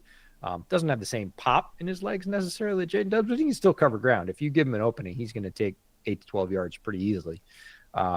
So we're still going to see the connection look good, the timing look good. He's still going to see some targets, but if he's matched up with Jalen Johnson, he's not going to have a great day. I didn't realize the Black Friday game was on Prime. They advertised that at the beginning of this one, which was the first I'd seen of it. Chiefs Raiders, right? Yeah, it's a good game. I'll be on a plane, unfortunately, so we're not doing a stream for that one. But I did not realize that was a Prime game. Interesting. Yeah. Yeah. That's when I'm going out to... Actually, I think you're also going to New York at that time too, right? It might be. I'm right on the fence, and I have to decide like tomorrow. But the crazy thing about college football, and some of you who are hardcore college football fans and actually go to college football games as opposed to just watching them on TV, I am trying to get tickets for a college football game. And as of yesterday, I didn't check this morning because it's been pretty busy today, but it was still TBD for the time. The day is the Saturday. We're not even a week and a half out. I'm like, do people not have lives? I'm trying to get tickets and arrange stuff, and it's still like, oh, we'll tell you when it is. And you're like, people are like, oh, well, when should I meet you? I'm like, it could be a 12:30 game, it could be a 6:30 game. Like, I don't know. Like, gotta love college football. Very frustrating. Yeah. So I was looking at the airfare stuff around that last night. We'll see if I end up heading out. I'll let everybody know when and where I'm going to be placed as, but it's still tenuous right now. All right, Vikings back on the field. Nobody's gotten stopped at all yet. No, pretty much 2 offenses just rolling up and down the field, which, it's fun to have one of those, especially on a, Thursday night game, because sometimes, like you said, we are limited for offense. That's not the case tonight. Yeah, I don't think we've had any punts. Obviously, no field goals. Oh, what was the over? Oh, like for the game? Yeah, it was we're probably getting pretty close, because I don't think anybody thought, again, with Puka being a game time decision, that the Rams were going to run up 14 points. Over under was 48.5, so figure 25 to 24. All right, yeah. So we're 10 halfway more there. Points each. Yeah, we're a little more than halfway there. 10 more points each, and there's still 10 minutes left in the second. That's what I'm saying, dude. Nobody's got any stops. They're throwing the ball a lot. They're running some, but they're throwing the ball a lot. So the clock's stopping a ton, which is the opposite of like the Patriots-Jags game that happened early Sunday morning from London. They both ran the ball a ton, and that game was over fast. Like, there was a gap between that and the morning games, which there normally isn't. So, but there's my this is the 6th JJ catch. Need one more. Yeah. Again, 10 minutes to go before halftime. I'm not going to jinx it, but we're looking solid. We're looking good. We had a super chat here. Seen any film on Womack of the Colts? He's PFF's corner number 5, and they got him on waiver. It's from Eric for $5. Womack has been very good. Oddly enough, I think he's been the best Colts corner, which is odd that, again, they got him on waivers. Like, you don't normally find your best corner on waivers, but they also didn't really have a good DB room to begin with, so it wasn't that hard to be the Colts' best corner, but he has legitimately been their best corner. He's a big guy. He's like 6'2", 200 pounds. He's big. He's physical. I have a cat scratching at my door because he's hungry right now. Oh, hi, little. Let me let him in. All right. Oh, man. So we talked about how the Rams need to win with defensive line pressure. They just did. They got close enough. That is the definition of pressure. They didn't get a sack, but they got into Darnold's throwing space. He ends up short-arming it. And this is our first punt, yes? First punt. Also, yeah. So, again, that the Rams won the way that they are designed to win or need to win or both. And again, tons of young pass rushing talent on that defensive line. We talked about Kobe Turner, talked about Jared Verse. Fisk is there. He was one of my defensive gems this year. They have amassed, Byron Young is there. They've amassed a lot of pass rushing talent over the past couple of drafts. So they are hoping that continues to develop and that can be what they hang their hat on defense. And again, that's what it looks like when it goes the way they want it to, when it goes the way they should. They disrupt the passing game. They did it enough downs in a row to force a punt. We'll see if they can keep that up or, again, second half adjustments. O'Connell's really good in that department, so he'll have some answers for some of those rushes. We'll see if the Rams can keep dialing up fresh ones. Andrew Moore for $10. Dropping by to say hi. Any early thoughts on draft prospects you'd like to talk about? I haven't watched a huge amount of them other than like the big names, right? So Abdul Carter, I've been an Abdul Carter fan for multiple years at this point. Luther Burden obviously is dynamic. Tet McMillan is very reminiscent of like a young Mike Evans. Yeah. The Maryland receiver whose name escapes me right now, I think he's really, really fun, super dynamic. Let's see, who's another one? Ashton Jeanty, we talked about him earlier. Jeanty, obviously, He's going to run away. Probably with the Heisman because he's just so much better than other players. You know, some people discount him because he's a running back. Don't do that. Like he's better than some folks who turned out to be very, very good, like Hall of Fame level in the league. Like those are the early comparisons. So don't discount him just because of position. Georgia's got an edge that's super talented. He just got back from injury recently. The Tennessee edge, again, the names are escaping me because it's so early in the process. I'm like a year and a half behind Travis Connor. So I just know helmets and positions from the ones that I watch. Pierce Wright is the Tennessee edge. I watched like 2 games of him. Like before the season even started, I watched like a couple games from last season because everybody's bringing him up as like a potential first overall pick. I think he's good. I think he's talented, but he's kind of stiff to me. Look at the stat on the screen right now. Stakes order 3672. You're talking about Al Michaels at Toscana. Never eats vegetables, Al. So amazing run that way. But no, it's going to be a fun draft class. Edge is very good. Offensive tackle, there are some good ones, but it's thin. Receiver, not as deep as it has been. Some good corners. Some fun safeties out there. Quarterback's going to be a grab bag if you need a starter, guy that needs to play next year and take the majority of your reps. Good on you. Could there be guys develop a little bit later in their careers? Yes, there's talent there, but it's not great because again, the need always outstrips or demand always outstrips, supply. And that's especially true this year. It's just a pivotal position. Wow. Good jump. Pierce is not stiff. I'm just saying, like what I saw on tape last year, and I watched a cut up of all of his QB hits and his sacks, and I just didn't see. I didn't see like great bend. That's all. Like he's explosive. He's powerful. Like he reminds me of he's bendier than Jadeveon Clowney, but I kind of put him in that same kind of category of like really powerful straight line rusher, just not elite bend. That's all. Yeah, this is the thing. It's so early in the process. Like, yeah, don't ask us to talk about draft picks and then go, you're wrong. Look, we haven't watched enough depth and breadth to be able to really compare. Maybe he's better. Like, again, if you're a fan of a team and you have one guy and you want our like diehard opinion on him, we're going to be able to give high level takes at this point. Draft is always about comparative analysis, what the class has, what the league needs. Some people like to compare year to year. I don't do that as much because if you have a draft pick this year, outside of a few options to trade it, you have to use it this year. These are the guys you're picking from. So this is the pool. And, to get into minute discussions, Stafford gets out of it. To get into minute discussions about better than, or where does he rank, or I can't believe you have this guy ahead of this guy. It's October. Like, There's a long Yeah, road to go I here. don't We'll have be a full talking about the grade on draft him. a lot. Yeah, yeah, I don't have a full grade on him. I don't have a ranking. I'm just saying when yeah. I watched him, I was like, he's powerful, he's explosive, kind of stiff.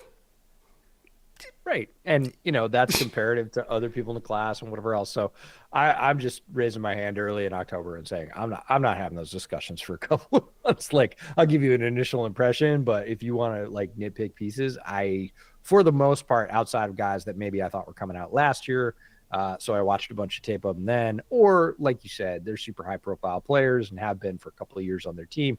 Yeah, I know about those guys. Of course I've seen them. Have I sat down and done my full workup of, you know, like, is Luther Burden a great blocker? I don't know. Like, haven't paid that much attention yet. He might be. I couldn't tell you whether he is or isn't. And that's one thing you're always going to get from us is us telling you what we've seen. And if we haven't seen something or we haven't watched, we're just going to say we haven't seen that yet or we haven't watched. Like that's what you get. So Hands to the face penalty. Clutch coming in clutch for the Rams here.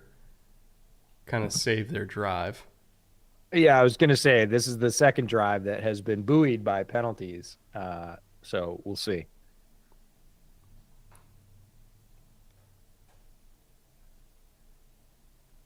So quarters presentation, Oh, second and flag. false start. Yeah, false start. Flag. Yeah. So they got Limmer earlier in the drive. That was why Grenard looked like he had a jetpack takeoff, is because he saw the twitch. Now they get Rob Havenstein. Was it? Havenstein. Oh yeah, got him. Little head raise. Look at him. He's like, I know better. That's a vet right there. He's like, yeah, I don't get very many of those, but that one's mine. There are many like it, but this one is mine. Another pistol look here. Oh, I love that. Look at the motion they used. Again, Kyron's like, where's my flag? Lot of flags in this game. All so of a far. sudden, we just have a bloom of flags. It's like it rained in LA and all the green stuff came out. We do not watch football for this to be on TV, but they insist upon themselves. Oh, man. Oof. Okay, so we went from two finely oiled offensive machines to a punt that was caused by good pass rush in terms of the Vikings offense to a Rams offense that is like, oh, yeah, we can do better. We can stop ourselves. Yeah, pretty much all the Rams' yardage on this drive has been either via penalty or all their losses have been via penalty as well, which is just great television. Forwards or backwards? It's the flags. Okay, that doesn't. Yep, nope. The aforementioned superhero, Andrew Van Ginkel. Andrew Van Ginkel. Brian C. for $5. Would trading down from one make sense for my poor Panthers? Try and buy lottery tickets for Arch. Yes, but also no. It really depends on if you think the Manning family would let him go to Carolina, which I am split on if they would, because they saw what happened to Bryce. So if you think that the Mannings will let him go there, sure. Yeah, it's a little give up run there on 3rd and 18. All right, so yeah, two back-to-back punts here. Yeah.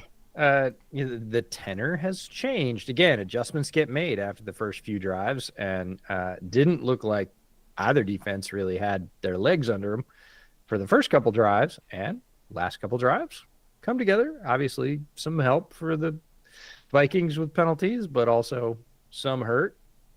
But they get a punt out of it, which is pretty darn good. Jordan Childs, is it possible to show the game screen? Not without Amazon sending a death squad after us, but it is on Twitch.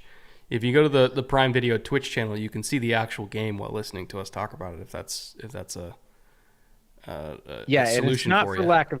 not for lack of trying. We thought we had an agreement when we started this 2 years ago to be able to do that. It didn't work out. That was a very late in the process switch. We'll just say that. Again, we thought we had a solution there that was going to allow us to do that. We're still working on it. There are some other options, other avenues that might happen. We haven't given up on it. We would like to be able to do that. That would be awesome. Have us, sort of over here on the side and have the game on the main screen. That'd be tremendous. Haven't worked it out yet. Doesn't mean we're done. Doesn't mean we won't ever get that. But it's not for lack of trying. Let's put it that way. Basically, we would have to do it. The only way that I think it could work is if we're doing it on Twitch. But right now, Amazon is still getting to a point where I think they can do creator-led alternate broadcasts, and I still think that's a year or two away. So, but they'll get there eventually. They're working on it. This is still a new thing. Mix. Football and Amazon. We're in the mix. Yeah, let's put it that way. J.R. Kresel for $5. What are your thoughts on Deion Walker from Kentucky? I would love to see what Eberflus in Washington can do with him. Boy, you can tell there's a lot of fans that root for bad football teams because we are firmly in draft talk tonight. Yeah, I think Deion Walker is supremely talented. He is a big boy in the middle, moves extremely well. I don't know where I have him relative to Jordan Davis yet because, again, I haven't done a full workup, a full grade on him, but he passes the boy he's fun to watch test. So I'm going to be pretty high on him. I can tell you that much. I just don't know like how high relative to Jordan Davis. Yeah, his movement skills are absurd for his size. Like he moves better than Jordan Davis. Jordan Davis is, bigger and maybe stronger, where I'm not really sure play strength. That's like likely that was again George's calling card, but like ability to get out of your stance at that side and hustle to the outside. Walker's unreal. He moves like a guy that weighs like 275. And he's well over 60? Well over $3 billion. Yeah. Yeah. He's huge. And just guys that big shouldn't move that fast is the early, too long didn't read summary for him. The real question is if people think he's going to be as impactful pass rusher as Dexter Lawrence at nose tackle, which right now there's very few noses ever that have been as impactful as Dexter Lawrence as a pass rusher. Whoa. So like, okay. There's Jared Verse. That's on Sam a little bit. Sam got a little bit greedy on that. Well, also they put Jared Verse on a tight end. Like, yeah, we probably shouldn't block Jared Verse with a tight end. You should not. That is not a good power matchup. Oh, they doubled him with two tight ends, and he decided that he'd had enough of that disrespect. God. Sam thought that block was going to last a little bit longer, to his credit, I guess, and he waited a half tick too long. Like that block was not holding up after the double disappeared. So he's going to have to time that up and basically say, I've got a half tick less to move. Especially if we decide to put another tight end on Jared Verse. I hope they don't repeat that, but if they do, he's got to know I can't just stand back here and scan on those plays. I have to go 1 or 2 or be gone. That's it. Walker has more sacks than Lawrence did in college. I wouldn't be surprised. I think Walker has like 8 sacks or something. Yeah, he's super dynamic. That's which is for a guy his size is gnarly. Like I don't think Vita Vea ever got that. No, but Vita doesn't move like him. He's big like him, and he's super strong. I would say Vita is stronger. A block. Yeah, and he moves extremely well for his size, but Walker moves like ludicrously well. He's off the charts. The size-speed movement combo just doesn't match up. Maybe that's who the Giants will take. You just put him next to Dex and just say, fuck you, we can't score, neither can you. Right. We're gonna play 10 men on defense all the time just to screw with you, because you just to be fair, we don't want to hurt you. Oh boy, that's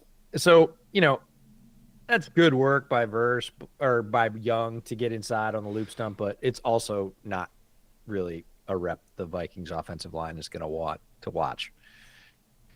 Ooh, a 3-man rush here on 3rd and 25. Yeah, true 3-man. Yeah, and this is just hey, we don't think you can get 25. We think you can get 10 or 15, and that's fine. You're still going to be short. We're still going to get the punt. Look at this. We got punts in this game. How All of about a that? sudden, How we about had that? touchdown, touchdown, touchdown, touchdown, punt, punt, punt. The worm has turned, as they say. Cure for $5. What's more fun next season? Parsons in a Seahawks jersey or Darnold in a Steelers jersey?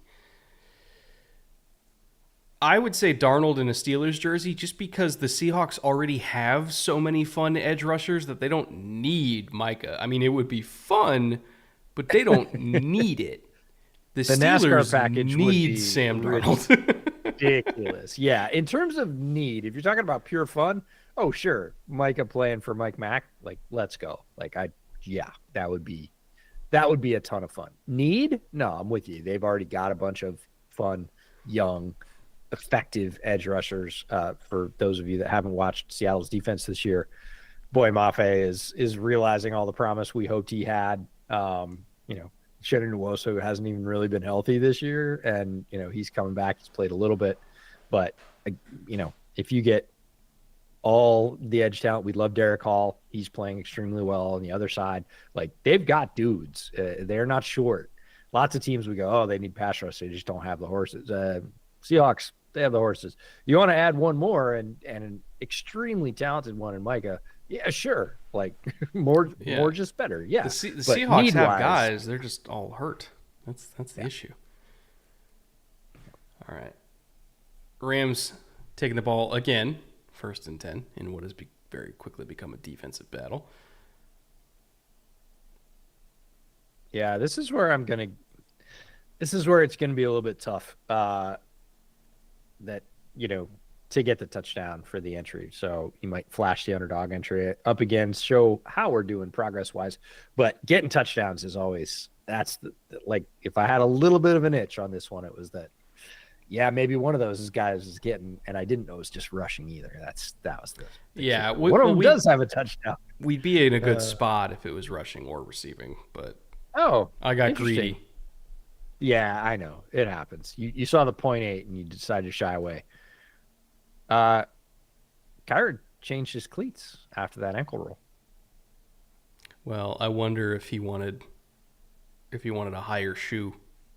Yeah, maybe, or just a longer cleat because he's got bright yellow ones on now. So Because if the pink ones are low tops and then you roll your ankle, you're not going to wear Yeah. those low tops. You're gonna switch to a high top. or if they're just softer than your regular cleat or shorter Yeah. or whatever he thought contributed, like he's back to his regular pair. Like I want to support the initiative and all, but I got a football game to win here. Miles for $2. Sam Darnold will be a Ram next year or the next. Emphasis on the next, and even then, I would say maybe even after that. I think the Vikings, if the Vikings are smart, how about this? If the Vikings are smart, they'll give Sam a 2-year, $60 million deal. So JJ is still going to be on the bench for next year and potentially Yeah. even the year after that, which means you still have the 4th year plus the 5th year option, similar to the Jordan Love trajectory in Green Bay. Yep. And we know the Vikings have a timeline. Like they're not going to. Kevin O'Connell's not coaching for his job. Quessie's not GMing for his job. They have a timeline. Sam Darnold's working. You sign him for 2 years for 60, so give him $30 million a year. I think he'd be 29 at that point, coming off that deal, off the top of my head. I'm trying to do age math here. I think he'd be 29 coming off that because he was very young when he came into the NFL. And if he plays really well over those 2 years, okay, then we got to see what JJ's got. And then Sam goes and gets like a gazillion dollars somewhere else. Maybe for the Rams even. Because at that point, maybe Stafford would have retired. He said Right. facetiously because Right. he never will. But Yep. I think the Vikings know that Sam is playing really well. And Sam is playing like how JJ would be playing according to their wildest dreams. And why would you just throw that away, right? When you still have more time to develop JJ. Plus, he's coming off an injury, right? So how about you give JJ a real offseason, a healthy Right. offseason, a non-draft offseason in a couple of years, sign Darnold back, and then, kind of kick that can down the road. That's kind of how I think they're going to approach it. Yeah, the Prime team had this discussion on set before the game about, and Tony Gonzalez was leaning a little bit more towards like, hey, you drafted the guy, you got to give him a shot, and not surprisingly, Fitz was like, you got a guy that's playing well, like don't upset the apple cart. You don't need to. Like it's not a financial necessity. You don't do that. If Darnold continues to play well, you just leave that guy in there. So it was an interesting disagreement to watch them work through. All right, quarters look here There you against go. 2x2. There you go. Popped it. They've really Yep. generated a lot of movement on the line of scrimmage tonight. Credit to this Rams offensive line, but also the receivers and tight ends blocking their asses off. Like, they're getting after it. Kyron's had a really strong first half. Yeah, and you're right. He is wearing like a 3/4 top cleat now, those yellow ones. And Kyron just topped Ivan Pace, and he gets the Let's handoff to go. pay him off. Oh man! Also, Both want to clarify backs for are chat, he said moving. popped Ivan Pace, not topped Ivan Pace. Very different words. Just want to clarify what EJ said there. TNT. Okay. Yeah. Now, why would I have said? Anyways, not even gonna go there. There was like a So- little hiccup in the audio. Oh, okay. So I just want to make I'm sure. like, yeah, that's all right. If anybody would have heard it, it would have been chat. It's like before you guys clip that shit. Oh, tough run from Kyron. Very tough. Run. All right. They're kind of challenging the Vikings right now to say, like, we can get this done. Like you said, they're generating movement, inside runs, outside runs. They're just kind of, and it's funny because in the offseason preview series, we said that the Rams were going to be built to do this, and then their entire offensive line just got annihilated injury wise. But they had, their average trio on the inside coming into the season was like 335 pounds each. So we thought that they were going to try and play bully ball and just bulldoze people off the field. And they really haven't been able to do it as much this year as we thought they might because just they ran out of guys that were healthy to do it. Grenard just threw a nasty spin move inside, but did they get him for roughing the passer?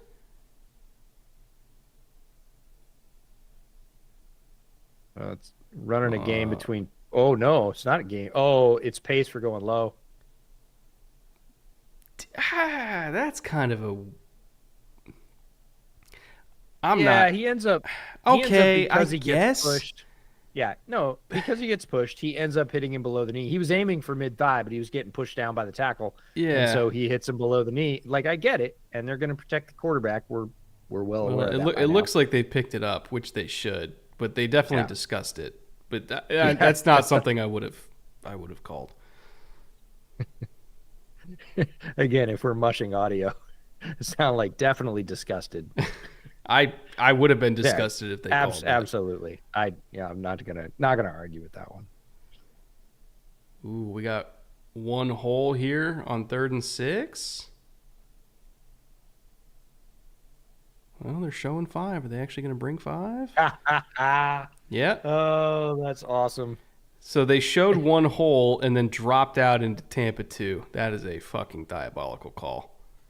Wow. Yeah. Did you see the pressure package to go with it? Yeah. So they were trying to dial up a one-on-one of Grenard, and the Rams didn't bite. They doubled him, and he still impacts the play. Gets his face. I was going to say gets his hands up. Gets his face mask up. Deflects the ball with his face mask. But they literally had 3 to 1 side stacked, and they were trying to draw the extra man to that side so that they could ensure Grenard was one-on-one.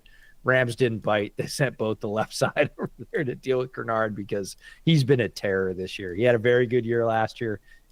Signed a very nice deal in free agency, and he's continued to be, I would say, their top rush threat. And I don't know that a lot of Vikings fans would have, had that on their bingo card. Daniil Hunter moving out of town and Grenard coming in. I think they probably thought there was going to be a drop off, and Grenard's played extremely well through the early going.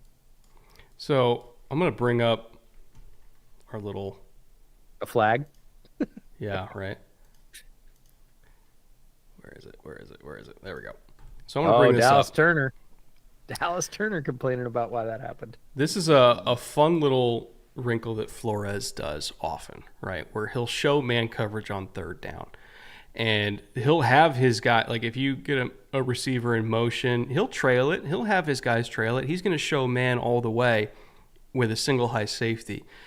And then after the snap, you're going to get, whether it's a strong safety, a corner, whoever it is, hauling ass to a deep half. And then this safety is going to step down and essentially become the pole runner in Tampa 2, but he's going to play it from depth. And then you're going to get flat here, hook here, flat here. It'll be a 4-man rush, and all of a sudden you end up in a Tampa 2 look out of a cover 1 look while following motion pre-snap. And Flores does that shit all the time, and it is really, really nasty. It gets even the best quarterbacks. Darisaw down on the field here, so we'll see what happened to him. No, he got ouch. Ankle. Ouch. Oh, ankle. That's not good.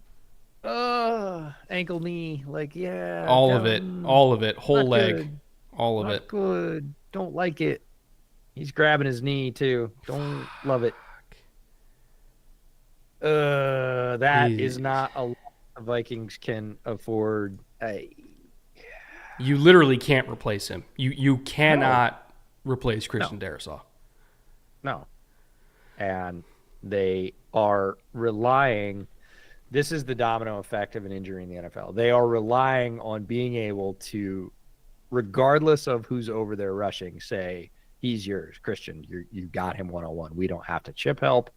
We can, but we don't need to. 95% of the time, you are soloed up. You've got that guy, and you're going to have him for long enough that we can do this stuff with Darnold down the field because that's his strength. And what allows us to do that is that we can just pretty much chalk off whoever's on Christian as taken care of with one player. And we can play the math elsewhere, right? We can shift guys around to get the matchup we want somewhere else. When that guy goes away, it's going to be a huge drop-off because Darisaw is one of the top players at his position. Now you basically have to contract the entire offense. There are just things you can't do on the same timing, on the same cadence, with the same freedom and numbers advantage. You end up doing things that are, maybe like condensed formations with, one route. And with Justin Jefferson, that can still work. Like, there's a lot of ways to get around the barn here. But your freedom to just say, we got it. We got one of the best over there. Nothing's happening with that rusher. And we know we're going to have that extra beat to be able to throw the ball deep is not something that's going to be assured if he misses time. Yeah, there's just there is literally no way to replace him. There's literally no way to replace him. So I really hope it's not season ending. If it is, that dramatically changes the Vikings' outlook for the season. I don't mean to be hyperbolic about a left tackle, but it's the equivalent of the Niners losing Trent. Like, that's how bad this is. Oh, he's being helped off. Don't love it. Oh, man. Don't love it. I mean, it's better than carded, but it's not. Not really. With how Ginger... No, he is not putting a lot of weight on that left leg. You saw Harrison Phillips go in the locker room, too, which is also not good for them. No. Oh, man. This could end up being a very expensive game. Well, especially because now how are you going to block Jared Verse? No, I mean, this tilts the field, quite frankly, towards the Rams because this is what we said this earlier. This is what they're really good at. They are built to have a fire-breathing pass rush, and you take out literally the best pass blocker. Let's see. Is he? Yeah, Who? I think he probably is. Well, second best pass blocker in the division, right? Who's better than Darisaw? Stool. Oh. Well, no, if we're just talking about pass pro, just pass pro, I'd go Darisaw. If we're talking about run blocking, I'd go Penne. But it's... I mean, as Penne's far as so like, athletic. but it's the equivalent of the Lions losing Penne, right? Like they can't. Right. You're losing one of the two best pass blockers in the division. I think that's fair to say. Easily. Yeah. So it shifts the divisional balance. We've talked about the NFC North a lot because all the teams are 4-2. Again, if the if the season ended today, which is a dumb thing to say, less than halfway through the season, all 4 of those teams would be in the playoffs. And the Vikings, are right there at the top. They went toe to toe with the Lions, basically came down to the final drive. They showed that they can punch with anybody, and I do mean anybody in the NFC. And, they're going to have to get through the rest of their division games too. You lose a piece like Darisaw, it tilts the field. It tilts the division. If you said, okay, the Lions are going to play the Vikings again next week, it's tough in that matchup after already having lost with Darisaw, losing Darisaw to say, oh, they're going to be just as competitive. It's going to be a much tougher game. Not saying I can't beat them. I'm going to say, your margin of victory or your margin of being competitive for victory just got even smaller. So, Jake Levens for $5. Don't know if I missed. How do you all feel about the Hopkins trade? I think it was a good mercenary pickup for the Chiefs to be their new on-ball receiver, which is what they needed because you can't put Xavier Worthy on the ball. Like Hopkins is going to be your X, so Xavier can still be a slot. He can still be a jet sweep guy. He can still move him around, keep him free from contact. And they just need him to convert like 4 third downs a game. Like that's literally all they need him to do is just be a reliable third down target as well as a red zone target if they feel so inclined to throw up 50-50 balls in the red zone, which has never really been their style anyway. But if they really want to do it, like Hopkins is one of the best at that over the last 10 years. So he just he gives them a stabilizing presence in a receiving core that desperately needed a stabilizing presence because everybody that they had as their stabilizing presences, presences, multiple presences, they've all got hurt. So I thought it was a good pickup. Again, it's a 5th round pick, conditional 4th if they make the Super Bowl. Like that's nothing to them. It's like what, the 140th pick or whatever it is to get DeAndre Hopkins. Like that's good. Yeah, somebody in chat just called Penei Sewell a bum. Ooh, them's fighting words. That's a take. That's a take. Okay. Feel free. Must be a Vikings fan. Oh, it certainly is. It certainly is. No doubt. He was saying, stop insulting CD Christian Darisaw by comparing him to that bum from Detroit.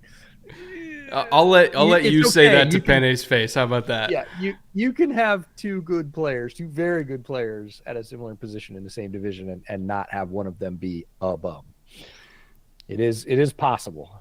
I realize that fandom doesn't allow that sometimes, but it is possible. Riley Plack for $5. Regarding Jets quarterbacks, buy Zach Wilson stock now. Yeah, right.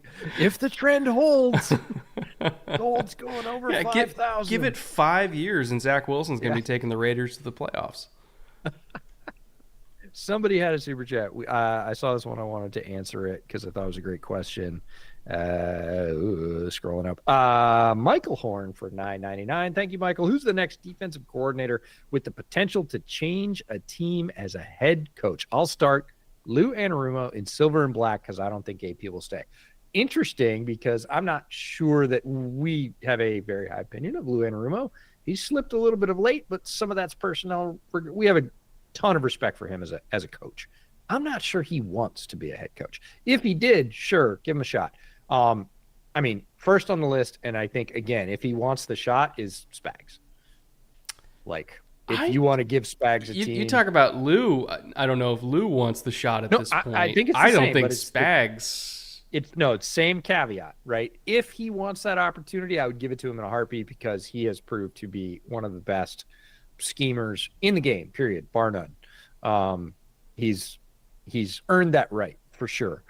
Outside of those guys, we're big fans of 2 younger defensive coaches, one being Jesse Minter, who is the Chargers defensive coordinator, and the other being Jim Leonard, who was he defensive backs coordinator for the Broncos or something? He's passing game coordinator for the Broncos under Vance. Defensive passing game coordinator. So, again, we had huge respect for Leonard in the college ranks, and we talk about Flores being diabolical.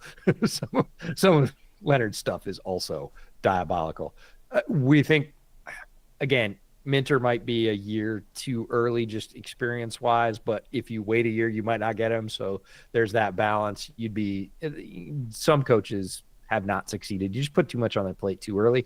Could be the case for Minter, but we certainly have our eye on him, and we feel the same way about Leonard, that he is certainly not going to be a passing game, like a half defensive coordinator for long. He's going to be a full defensive coordinator before long, and we both believe probably a head coach after that. So those are a couple guys we have our eyes on. He'll probably be a full defensive coordinator because I think Vance might get hired again. Exactly. And I think Vance would fall into that category too, right? Like, he has head coaching experience. Didn't work out the first time, but I think he learned a lot of lessons from that, which we've seen, around, like Todd Bowles didn't work out with the Jets the first time, goes to Tampa. They've had a lot of success. I wish he didn't play Chris Godwin when they were down by 10 points with 40 seconds to go. That was so bad. But still, I think overall, like, Todd Bowles has had more success his second time around than his first time around. And I think Vance Joseph, like, his players love him. They respond to him. He's a great DC. The bounce back that he had last year from giving up 70 to the Dolphins to being, one of the 6 or 7 best defenses in the entire league over the back half of last year, that was a great turnaround, and I think that speaks a lot to him as a coach. So I could see Vance Joseph getting that gig. You mentioned Jesse Minter. I think it won't be this year. I think it'll be the year after. Yep. But I don't think he's going to be with the Chargers for more than 2 years because he's so good that it's going to be, like, impossible to keep him. Yeah, and I love the way Michael phrased his question. Potential to change a team as the head coach. We think Minter is a guy that has exactly that. So I'm going to run upstairs, get a fresh beverage. When I come back, we will do our favorite thing of the week that we get to do on Thursday Night Football every week. Be back in a minute. In the meantime, I'll answer some super chats. Storm High Booster for $10. So how long until Zach Wilson has a Geno/Darnold breakout season, seeing the track record of quarterbacks leaving the Jets? How do I put this delicately? Zach Wilson never really showed any of the flashes that I thought Darnold did, even in his short tenure with the Jets. But people forget, like, Darnold's first year in the league, like, he actually had some huge flashes. He showed a lot of potential. I don't think Zach Wilson ever really showed even what Darnold did in his first year in the league before it kind of fell apart with Gase and everything like that. Geno, we barely got to see Geno. Like, I thought he potentially could have had an opportunity before the whole broken jaw fight thing. And then we just didn't see him for like 5 years or how many ever years it was. So I don't think Geno ever really got a fair shot with the Jets. Certainly less of a shot than Darnold did. But I don't think Zach ever showed the potential of, like, I thought Zach was just way more of a mess. And that's saying a lot because Sam wasn't good with the Jets. But as far as, like, how long until he has a breakout season, like, I think he's got to do the Geno thing and go away for like 5 years and just develop and hopefully reemerge again in like 2028. When he, like, randomly gets a chance, like Geno got when Russ got hurt in Seattle, and then Geno looked pretty good, and then that kind of convinced them to move on from Russ. But it might take that long for Zach Wilson, because I think he's got at least based on the last time we saw Zach playing, he has a much further way to go than I think even Sam did. And Sam wasn't great, but Zach was really, really bad. McPain Train for $2. Packers shut down Dell. Do I start him versus the Colts? See, this is what I find interesting, because if Tank Dell just caught his second target of the day, which was a drop in the end zone, he would have ended up with like a respectable day in fantasy, right? He would have had a touchdown and, let's say, 20, 30 yards if he just, like, caught a couple balls. So he was 2 drops away from being a double-digit scorer in fantasy. And I'll tell you what, Colts defense, not nearly as good as the Packers. And it was kind of Dell's own fault that he didn't score last week. He just dropped a really easily catchable ball from C.J. Stroud. So I don't anticipate that Dell is going to do that 2 weeks in a row. Yeah, I would start him against the Colts, personally. Zach Birchfield for $5. Hey, guys, love bootleg. Should Vikes shop for a corner? So I brought this up in the podcast tomorrow. I won't spoil the team who it's for, but EJ and I were talking through potential trades that could happen before the deadline. And if you're looking for corners that might be on the trade block, I would say the most likely good corner that you can get for a trade would be J.C. Horn from Carolina, who's had a really nice year. He's healthy. He can play press. He can play off. He's good in man. He's good in zone. Really high force to completion rate. He's had a very, very nice year. He's 3 years into the league. He's got this year and then I think a 5th-year option. So, like, you don't have to pay him immediately, but if you really wanted to, you could extend him and give yourself like a true good starting caliber corner right now. So if the Vikings wanted to go for, I don't know what their cap space is off the top of my head. Hold on. I have that all available. Let's see. What's the Vikings cap? So they got $10 million available. I'm pretty sure that JC's salary would fit under that $10 million. And then next year they have 76 available, so they have the 6th most cap space available going into 2025. So if they wanted to, they could trade for JC Horn and pay him. The question is, will they? I don't know. I guess we'll see. But it would make a lot of sense. I think it would make a lot of sense. I think Dante Jackson from the Steelers also fits a lot of what they do, but I don't think the Steelers would be willing to trade Dante Jackson at this point. Because if they trade Dante Jackson, they have Joey Porter and like nobody else to play outside. But as far as like scheme fit goes, Dante would make sense. But you'll have to pry him away from Mike Tomlin's cold dead hands. Jay Beggles for $5. Hi, y'all. Hope you guys are having a good night. Also, Daniel Whalen saved the Packers last week. Hashtag GOAT. That Packers game annoyed me. It annoyed me so much because I could tell basically from the first 6 minutes of the game that it wasn't going to go well. And as close as it was, I know Packers fans probably had an even worse time watching that game than I did because they should have won by like 2 scores. Honestly, they could have won by 20.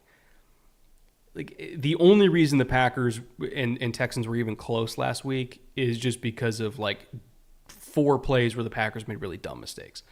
But they completely outplayed the Texans from the jump. And it was agony to watch as a Houston fan. I can only imagine how annoying it was to watch as a Packers fan, probably fully aware that they should have been blowing them out, and they just weren't. It wasn't. It was kind of an ugly game, honestly. Henry Woodmans for $5. Kami fan here. Love the show. Thank you very much. Should we trade up for a tackle or wait for a corner? Don't think we should have to trade into the top 10, to be honest. Or don't think we would have to trade in the top 10, to be honest. For a corner, you wouldn't have to trade in the top 10. For a tackle, you might have to trade into the top 10. It's not a very deep tackle class, especially compared to last year. And I'd be willing to bet at least 2 are going to go that high. And if you're looking for an immediate starter, you might have to go that high to do it. The problem is the Commanders' pick is going to be in the 20s. And it's going to cost them a lot more to go up that high. Which that part I don't know if I don't know if Adam Peters is going to be willing to do that, but they might have to if they want to get a tackle. Corner though, they can wait and still get one. All right. Rams starting the second half on offense here. Quick completion to Puka. So let me check the coverage data on second down here. So second and medium.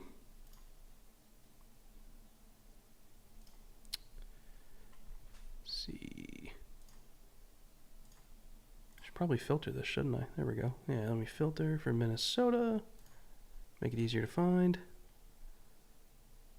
Well, they just ran cover 3. Oh my God, Puka got it. Gilmore is having a really rough night. Oh no, they called it incomplete. All right, so let's look at 3rd and 6. What does Minnesota run on 3rd and 6? Ooh, fairly even. So we got 20% zero, 20% cover 1, 20% cover 2, 30% quarters, and 10% quarter half. So it could kind of be anything here, which is the hallmark of a really, really mischievous defensive coordinator. If you don't have strong tendencies either way here. So I'm curious to see what we get here on 3rd and 6. It's a quarters presentation. It might be quarter, half presentation here. Oh, never mind. It's 2nd and 16. I'm dumb. I didn't realize they called a penalty.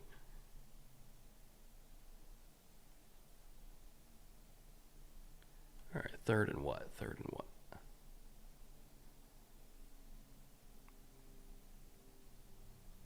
I think it should be 3rd and long, right? Like 3rd and 10?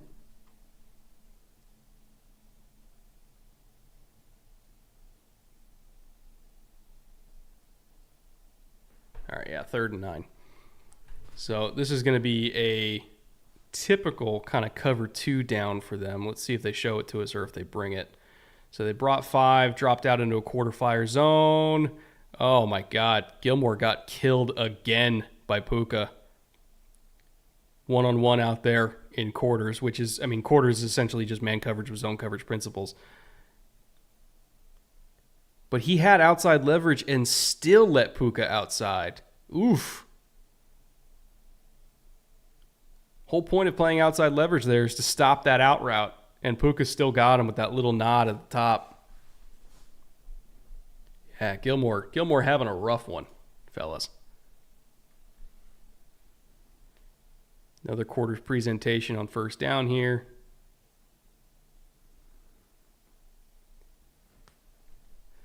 Kevin Henry for $5. What QB bust today do you think can turn around their careers like Baker, Geno, and Darnold if given the proper chance?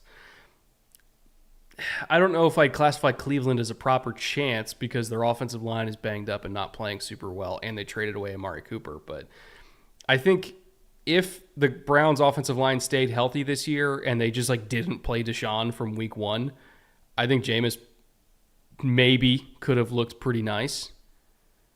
Outside of that, is there anybody who even comes to mind? Stafford going deep. I respect Puka for knocking it away and playing DB on that one. So yeah, here, I don't Kevin, have a chance at that, so nobody gets it. Kevin, here's how I'll answer that question. Baker, Geno, and Darnold are not normal cases. They're not. And they just all happen to have happened at the same time. But that is not normal. And the reason why we know it's not normal is because all of them were cast-offs for years that eventually landed in the right situation. But that is not something that I think you can like rely on, right? Like a former high pick at quarterback just like landing in the perfect spot. Oh no, that's a pick. Yeah, that's just a rough throw from Stafford. He way overthrew it. Yeah, he let it go. He maybe thought the receiver was going to continue the route, but yeah, Byron Murphy, nice pickup. I'm going to say it again. Representative of DBU. The other DBU. If you look around the league, Washington has a very strong case to be DBU. I realize lots of other schools will jump in and claim that, but you look at all the Husky DBs that are playing at a high level around the league, and it's a very strong case, and they never get mentioned. The reason I mention them is to bring them into that conversation, because when you say to most fans like, "Oh, who's DBU?" like nobody brings up Washington, and they should. How about this? If there's one guy I can think of who might also be highly abnormal and have a late career surge, like legitimately has a better chance to do it than Zach Wilson, but might have a late career surge like Baker, Geno, and Darnold. How about Drew Lock? It could be. But he's the only one I can really think of where it's like, maybe. Yeah, and there's a lot of guys from, the right before Drew Lock era, like Blaine Gabbert. You could sell me on like Sam Howell, maybe. I think Howell actually does have a shot. I've said that multiple times. I said it in our off-season preview episode that the whole reason Seattle got Howell is because Howell scared the crap out of the Seahawks. And that was a game about this time last year, early November. They came to Seattle, and I was at that game, and Hawks thought they had it in hand, and here comes Slinging Sam the second half, and he pushed them right to the limit. And they remembered, and they went out and got him as a backup. So I think, again, he's got to learn not to turn the ball over. And some guys never do. Some guys just can't rein that in. But if he does, there's a lot of good in Sam Howell's game. The uncontrolled part completely outweighed the rest of it last year, and he needed to basically get sat down and be a backup. But that doesn't mean that I don't think he can't ever come back. I like his potential there, and he's got a lot of things you can't teach on the offensive side too. That just he will give his guys chances, and we've seen guys like Gardner Minshew have long careers with, I would say, a little bit less physical skill than Sam, but the same mentality of, hey, I'm going to put it up there and give my guys a chance. They asked, do you think there's a situation out there that's good for somebody who might have the talent? Yes and no, because on paper, if you look at New Orleans, you got Chris Olave, you got Rashid Shaheed. Again, they're already kind of doing it with Derek Carr. They just got banged up. But like if you look at the first couple weeks of the Saints offense, where the offensive line wasn't dead yet because they lost a bunch of guys in the offensive line. Shaheed's out for the year. Olave's been banged up. Even Carr himself got banged. Like, but before the injuries, you know, in the long ago, for like 3 weeks, like that situation I think would have qualified. But then everybody got hurt. But like you can if you put Drew Lock with New Orleans with healthy New Orleans compared to Drew Lock with what's like a shitty situation, like with the Raiders. Yeah. Like probably plays better there, right? Yeah. They're reporting Darisaw as a knee, so that's not good. Nope. Uh-oh. Okay. All right. Nicely played. That's a good screen. A veteran move. It's a veteran move by Darnold to just keep dropping back and look like he's exceeded the tackle depth, and the rushers got real excited about that. Tosses it over him, neutralizes that, gets a big gain out of it. Like he's no, just kidding, guys. I love Bradbury getting out there too, and just giving like enough of an angle for Jones to cut back under him. And really again, I'm gonna give flowers to Carnell Lake's kid, Quentin. Like, yeah, he's playing his ass off for the Rams this year. Like, he doesn't have a lot of help back there, but he made that tackle through a block. Like, that dude can ball. We got to see him scramble. Like, he is a very solid defensive back that's not getting a ton of credit, and it's because kind of everything's collapsed around him, and he's doing the best he can, but he can only be so many places in the defensive backfield. So I was talking to Sam Schwartzstein from this broadcast tonight, and this is the first time they're using coverage ID, not just on the Prime Vision broadcast, but also on the main broadcast too.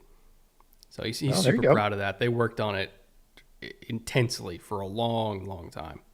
Yeah, and I remember he was on a flight. It was probably about 3 weeks ago, probably when they okayed it for this particular game, and he said, "I think we might have 4 features that are going to show up, 4 enhanced features that are going to show up on the game." He's been part of all of them, and he was, rightfully very proud of that.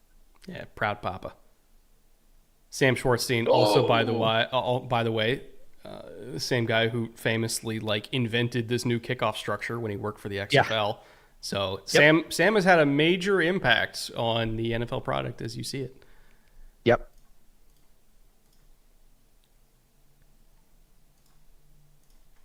Oh, all right. I got to say, the Rams defensive line, they've given up some runs for sure, but in general, they have played better. Or I'll say defensive front seven, because the run fit is really about the front seven. Front seven's played better against the run tonight than they have, because, again, it's not a super high bar. They have not played super well against the run this year. Not a super high bar at all. Yeah.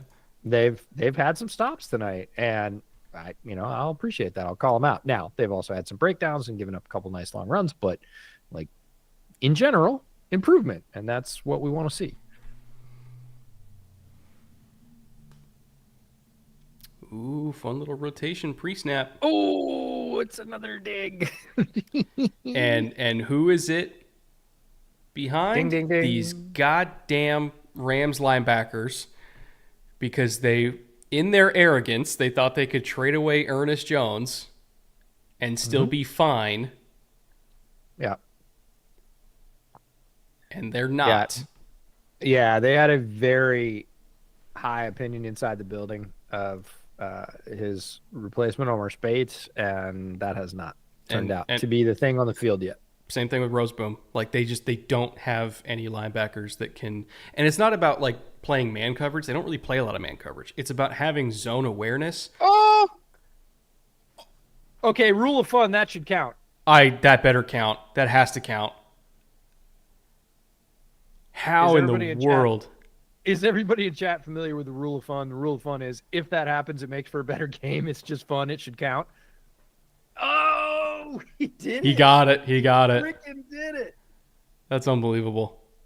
Oh, Justin Jefferson, man. What can you say? There isn't. Rule of cool, EJ. Rule of cool. Rule of cool. Sorry, I screwed it up in my excitement over that crazy circus catch. You're correct. Rule of cool. And I think it absolutely applies. It turns out he actually caught it, so we didn't need it. But maybe he didn't. No, they already ran a play. Fuck it. It counts. It already counts. Right. Rule of cool. That honestly, I don't care that he didn't catch it. It should count. It was dope. All right, now get me an Aaron Jones touchdown, please. I was gonna say the Rams came up and made a really good run stop. They get to keep the huge gain from the pass, but Rams also dialed up a really good run stop on the edge for a loss. So overall, Vikings have a challenging 3rd and goal here if they want to score another touchdown.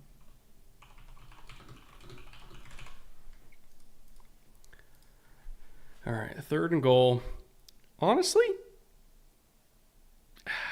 I don't know if I consider this 4-down territory. Maybe depending on how close they get to the goal line.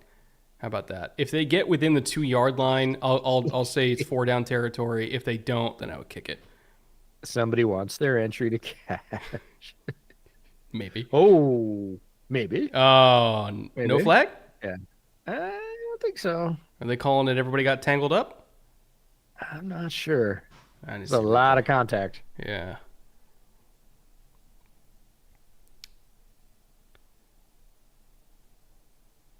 Oh, he just kind of stumbled. Oh, yeah. Okay, good call. Or good non-call, yeah, I should say. Good no call. I appreciate that.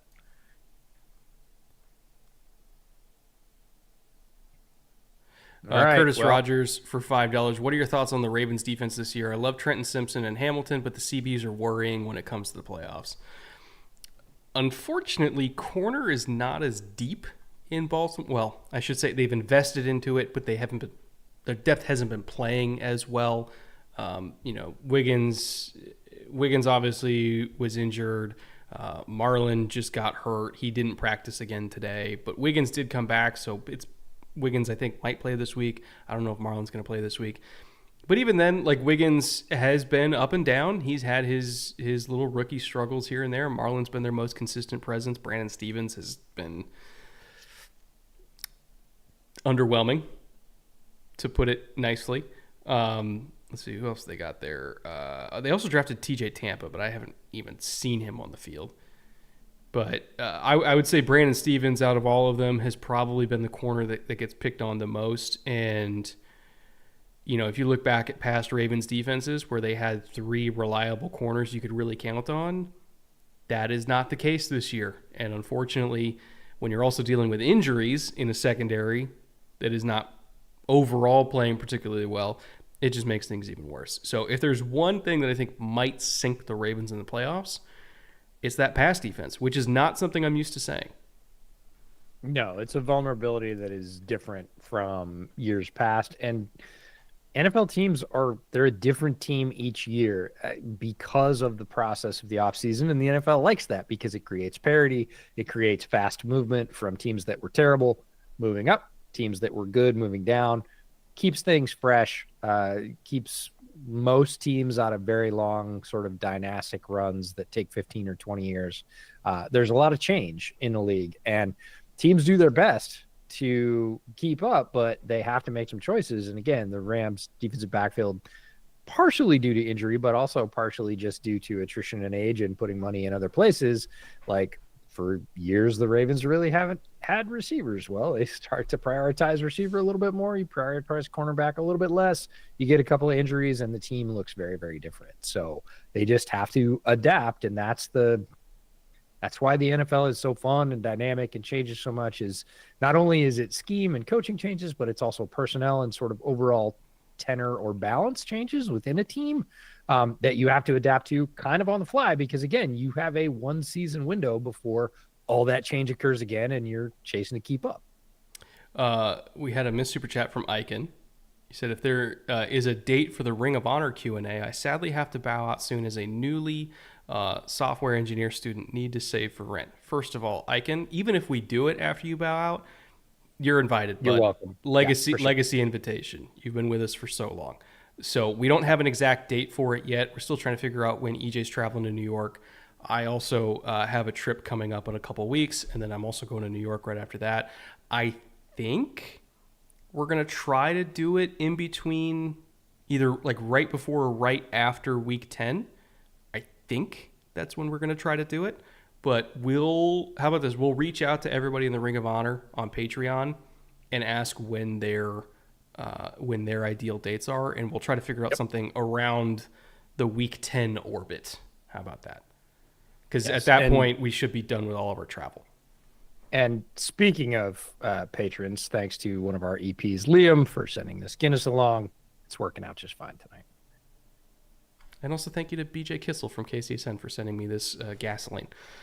It's delicious, delicious gasoline, by the way. It is very tasty, but I gotta get back on BJ's mailing list, because he was actually the guy standing next to me when I tried that at the brewery, because that's where the KCSN event was after the draft. So I just got to get to the point where he mails me bottles again.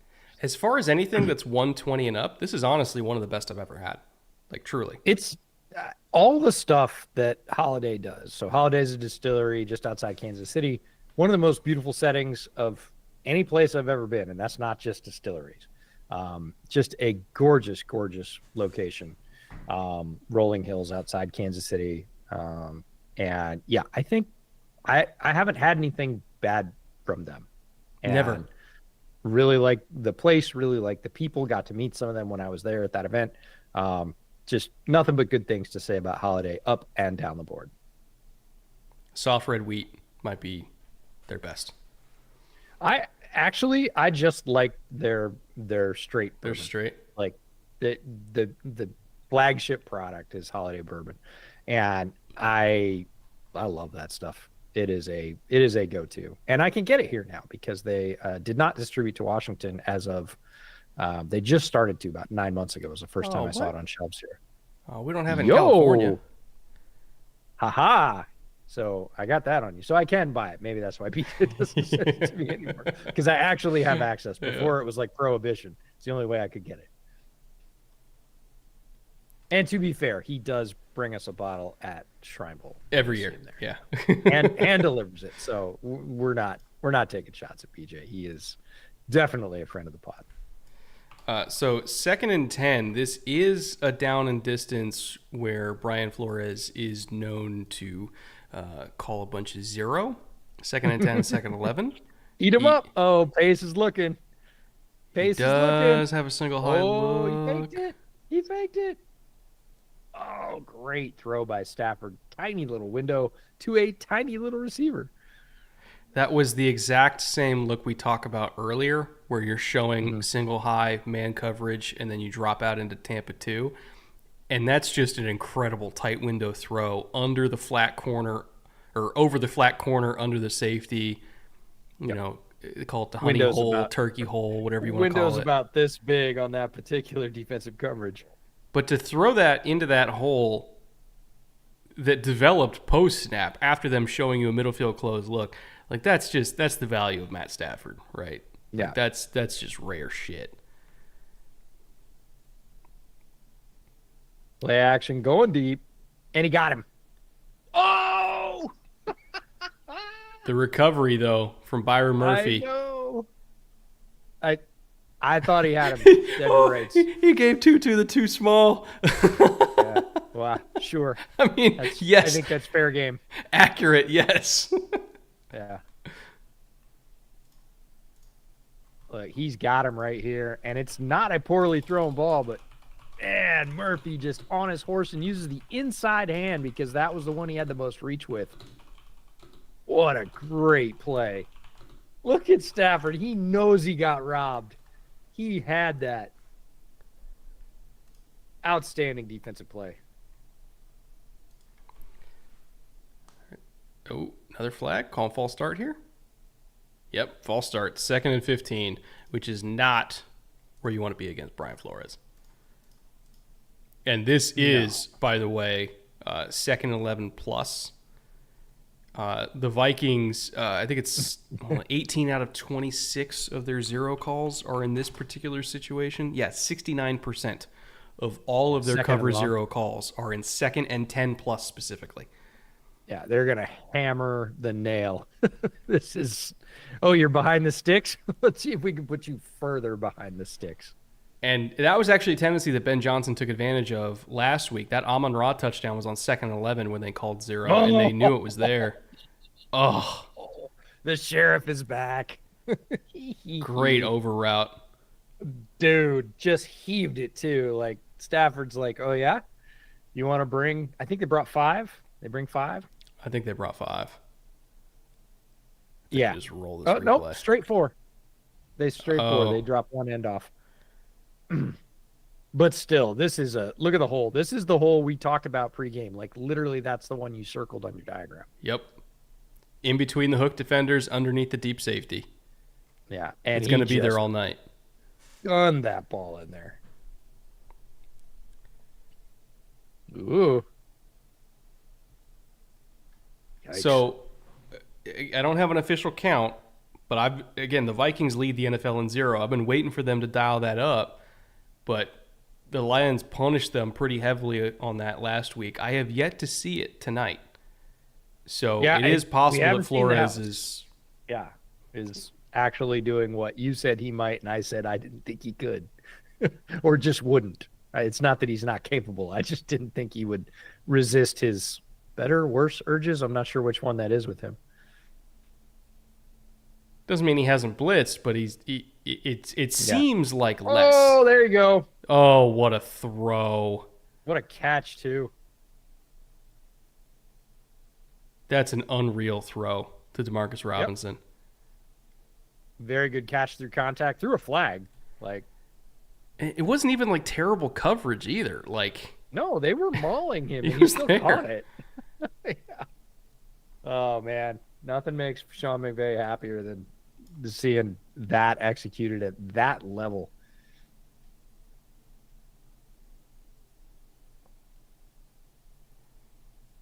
And I do appreciate that little stab from DeMarcus to keep distance. Mm-hmm. I mean, hey, if they're going to grab you, you grab them back.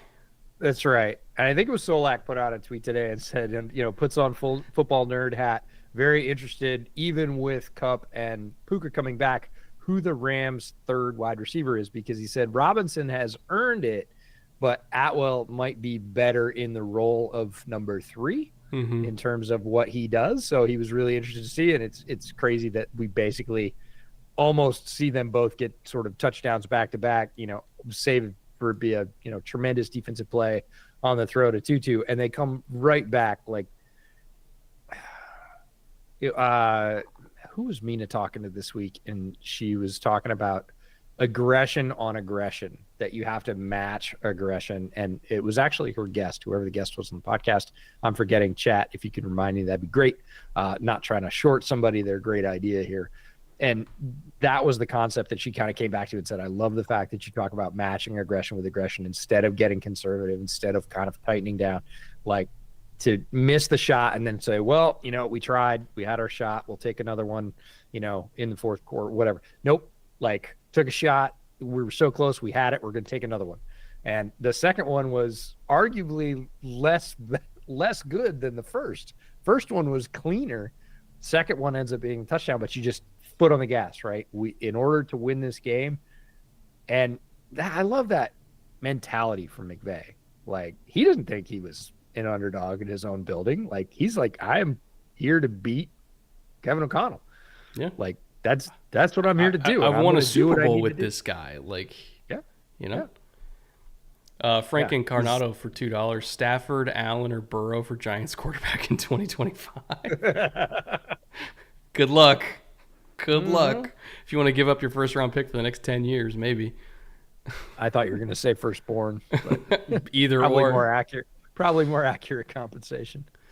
Less scary Terry for $5. Micah follows Quinn and Witt and brings elite pass rush back to Washington. Question mark. Also, does his market get hurt by the quality of D-line class, or is he too good? I mean, I don't. If you have a top tier pass rusher, I don't think it matters what the pass rush class is, because it's similar to like when Jalen Ramsey was traded from Miami to LA. Like, did it matter what the quality of the corners were in that draft class? No, like it's fucking Jalen Ramsey. Like you already know he's good. So like it's still going to fetch a high price because it's a guaranteed good player. And GMs are willing to spend picks on guaranteed good players. As for would he follow Quinn and Witt if they traded for him, sure, but Dallas is not going to trade Micah Parsons to a division rival. They probably won't trade Micah Parsons at all, let alone to the Commanders of all people. And Yeah. Jerry's not going to let him walk until after year 6, because they would go through the first 4 years plus the 5th year option and then tag him. So if he's going to be in a Commanders jersey, it's going to be a while from now. Unless you trade him to the Titans, and the Titans trade him 2 months later. But, yeah. So that's the intermediary. That's the like money laundering Well, yeah, trade of the NFL. The Rams weren't going to send Ernest Jones to the Seahawks, so you need the Right. Titans to do it. That's right. You need to wash that money. Yeah, It's they're the dirty. money launderers of the NFL. Yeah, I get it. No, I think part of that McVay reaction we saw to Stafford on the sideline was, dude, you're a madman. You threw to double on that. Like one guy was doubled. Single high went that way at the break. And you threw it anyways because you're Matt Stafford and you scored a touchdown on. So whatever, man. Like that's You can not do the it. route I think you would throw. So yeah. Haven't seen Stafford play in a while. Dude is different. Test channel for $5. We appreciate that. Yeah, if you don't watch Matt Stafford, I think a lot of people forget and they leave him off lists and stuff. Nope. He's one of those guys that, yeah, his receivers were down and whatever else, but if you had to like, it's one of those like if you had to bet your, house on a quarterback winning a football game, like who are the, outside of the top 3 aliens in the league, like who are you rolling with? And I would feel pretty darn comfortable with Matt Stafford. Yeah, Like, he would it's be one of my top choices. Mahomes 1, Lamar 2, Allen 3, and then probably Stafford. It Burrow's up there, like there are other quarterbacks but you can't get out of the top 5 or 6. Burrow, it depends on, are we talking about week 1 or week 2 or week 17? Like very different conversations. Because week 1 and week 2, he ain't winning. December, yeah, then he will. Sure. No, I don't disagree, and just a lot of people leave Stafford out because again, he's been playing at a very high level for a long time. He did not have a ton of success in Detroit. He had a bunch, but he played there for a long time. Didn't end up with a lot of wins because the organization wasn't necessarily great, but he was always extremely tough. He always has had a gun. He's extremely smart, and he's continued to sort of add veteran savvy. He doesn't make the same mistakes. And you end up seeing plays like that where he goes, look, I know what the defense is. I know that guy's rotating over there. I also know I can squeeze this ball in there. And, I think all quarterbacks believe that, but Stafford can actually do it. And that's the separating feature between him and a lot of guys his age in this league. All right, third and medium here. No, 3rd and 3. They got a little bit more than I thought. Is it 3rd and 3? It's kind of a long 3rd and 3. It's almost right on the 3rd and last 3.5. stretch. Yeah. They're going to throw for it. Maybe. Oh. They're going to look at the defense end of the 3rd quarter. Michael Horn for $10. Thank you, Michael. Who's the next defense? Oh wait, you already. Never mind. You already We did got that one. Yep. Forgot you plucked that one. I did. I plucked that one because I knew what our answers were already because we talk about it probably weekly. You and I have that discussion about, man, is he going to last? I don't know. Again, if you're not paying attention to things because the team's not very good, and we're talking about the Chargers here, like the Chargers defense has gone from basically between like 26th to 30th in every major defensive metric to top 10 in every major top defensive. 5. Right. I mean, many of them are 6 or like I was saying 10 to be safe. So they have gone from the absolute bottom 5 in the league for everything to being basically like top 5, 6, 7 in all of them in 1 year. That is redonkulous. Like, and right now, what happens in terms of points per game allowed, they're sitting at number 1 almost halfway through the year. 13.8 scoring points defense per game. Yep. No, That it is oof. remarkable. Cure for $2. CFB stat: Kyle McCord has thrown 3 pick sixes versus Pitt. Just first Pitt alone? How is that even possible? It's almost impressive, honestly. Happens to some guys. How? That's crazy. Well, actually, aren't you about to go see Kyle McCord if he goes to that Q's game? Maybe. Yeah. Maybe if I go to the Syracuse game, I am. Con Steve for $2. Thoughts on Saleh with the Packers offense? Yes, this is something that came out either today or yesterday. I can't remember what it was. Robert Saleh, former Jets head coach, has been hired by the Packers to be a consultant for the offense from a defensive perspective. And this is something that Belichick has been preaching for a long time. Tom Brady attributes this approach to a lot of his development, where Belichick would meet with Brady every single week and teach him defense. And more specifically, teach him, how a defense might react to certain looks, formations, everything like that. And teach Tom to quarterback from a defensive perspective so that he would have more insight into what a defense might be throwing at him, right?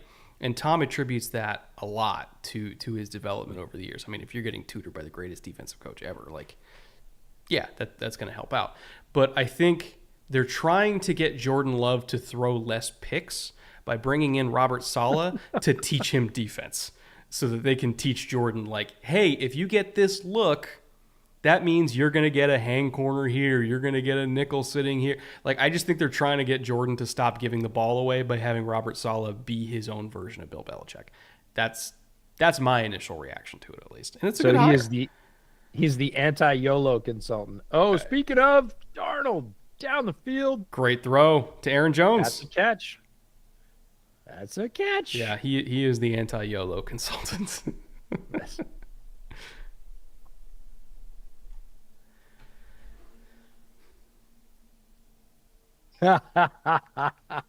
Man. Oh, was that Hoyt? It was, yeah. Is it Hoyt or Hecht? I think it's Hoyt. Either way, you're putting a 265-pound edge on Aaron Jones. As soon as Aaron Jones turned that corner, he was like, damn it. Yeah. I am not going to keep up with him in a straight line. This is not going to be fun. So we've gotten a super chat, I think actually twice. I think we skipped it before, from Matthew Wright. How can we improve offensive line play league-wide? Thank you first for the $2. Deeply appreciate it. It is a big question. It's really difficult. There are a lot of people out there trying to do that. We went to Offensive Line Masterminds, which is Duke Manyweather's Offensive Line Summit. We were fortunate enough to be invited to that this summer. Tremendous experience, a great place to share concepts, ideas, things that work. A lot of very functional and practical stuff goes on there that I think definitely heightens the craft overall. Mm-hmm. Things like that are worthwhile, but yeah, there's just so many ways that people approach it. There's just not enough good offensive line coaches in college. That's what it comes down to. There's not enough good offensive line coaches in college. It feels like a lot of it gets oversimplified because they have less time and their job is simply to win college football games, not develop football players long term for possible professional careers. So, we saw the height of that probably 4 or 5 years ago with what we'll call the turn protection. Like everybody stand up and turn left, and then the quarterback will run right. And it's kind of like trying to run through a cheese grater. Like it worked. Like there were a lot of colleges that used that particular quote unquote blocking scheme. It has no translation to the NFL at all. So if that's how you spent your 2.5 years in college as a starter, we don't really know anything about you yet as a pro football player. Like we can take all your measurements, but you're going to play a completely different style when you hit the league. I don't care which team you end up with. So stuff like that, that was kind of the zenith of that. It's come down from that, but that when you talk to people that understand offensive line, that theme runs through it from a lot of, Power 5 programs that like they're not setting their guys up to be pros. They're setting their guys up to beat, Pitt or Vandy or Liberty or whoever, because that's what they have to do. The only thing that they come into the league really prepared to do is block in space on screens. And if you go to a college that has any sort of, under center run game in it, some of them learn how to do that. But, Sam almost had that. But if you're looking at like a lot of college offenses, because of the wider hashes, you're really incentivized to be super screen heavy. So that's like the one thing they get a bunch of reps on. The RPO rules are different because you can block 3 yards down the field instead of 1. So, you see a lot of these young linemen that get flagged for ineligible downfield, and it's because they're used to blocking fucking forever on RPOs. But again, because of those rules being so favorable on RPOs, you get more RPOs in college. So you're not really getting true pass sets because a lot of the pass game is built off of RPOs. So you don't get a bunch of true pass set reps. The screen game is so prevalent in the pass game that like you might get 5 or 6 a game that are like actual true pass set, right? Like you just don't get to practice it.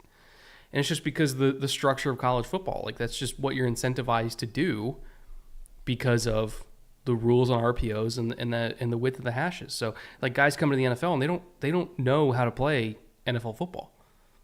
Like they literally don't, because it's a totally different sport offensive line wise. Same thing with receivers. Like a lot of receivers coming to the NFL, they don't know how to run anything over the middle because they don't in college. Like everything is like college football is not a middle of the field game. It's a perimeter game. So they don't know like how to, if you're running a high cross, like they've never done a stair step on a high crossing route before. So it's like super sloppy, right? Like it's just, it's a different sport. It really is. And a lot of these guys come into the NFL, it's like not developed, like not just at offensive line, but at every position. CTOD goes for $5. Howdy, Brett and EJ. Do you guys think Luther Burden would be a good complement to the Denver Broncos wide receiver room, even if they were to trade Sutton? If you're bringing in Burton, I don't think you should trade Sutton, because they need Sutton to play outside, and they need Burden to be a dynamic kind of move him around type threat. Like I don't think you can bring in Luther Burden to be your immediate number one. And I do think he's dynamic. I think he's super talented, but we're just talking about roles here and easing guys in, talking about the discussion of how different college football is to the NFL. Luther Burden's amazing. He's got a great skill set. I think Cortland Sutton complements Luther Burden's skill set, and you would need them together, in my opinion. Yeah, it's another one of those. Where's the best fit? And we're not saying Luther Burden's not a good player. Luther Burden's a great player. He had a tremendous year last year. This year is even, maybe you can consider it a down year, even though he's, I don't think the disappearing act is all his fault. He's a great player. He's going to be a very good pro. And it's about whether or not you can stand that guy up and say, we need him to do everything that a number one does and be on the field all the time, kind of in all roles. Because if you go to a 3 tight end set or whatever, presumably he would be the one guy left on the field. Is he able of handling that workload as a rookie, or is that the best thing for his development? It might not be. Now, he could prove me wrong, so it's a question of, what kind of setting do you want him to fall into that would showcase everything he can do as fast as possible? Yeah. All right. Vikings got a field goal.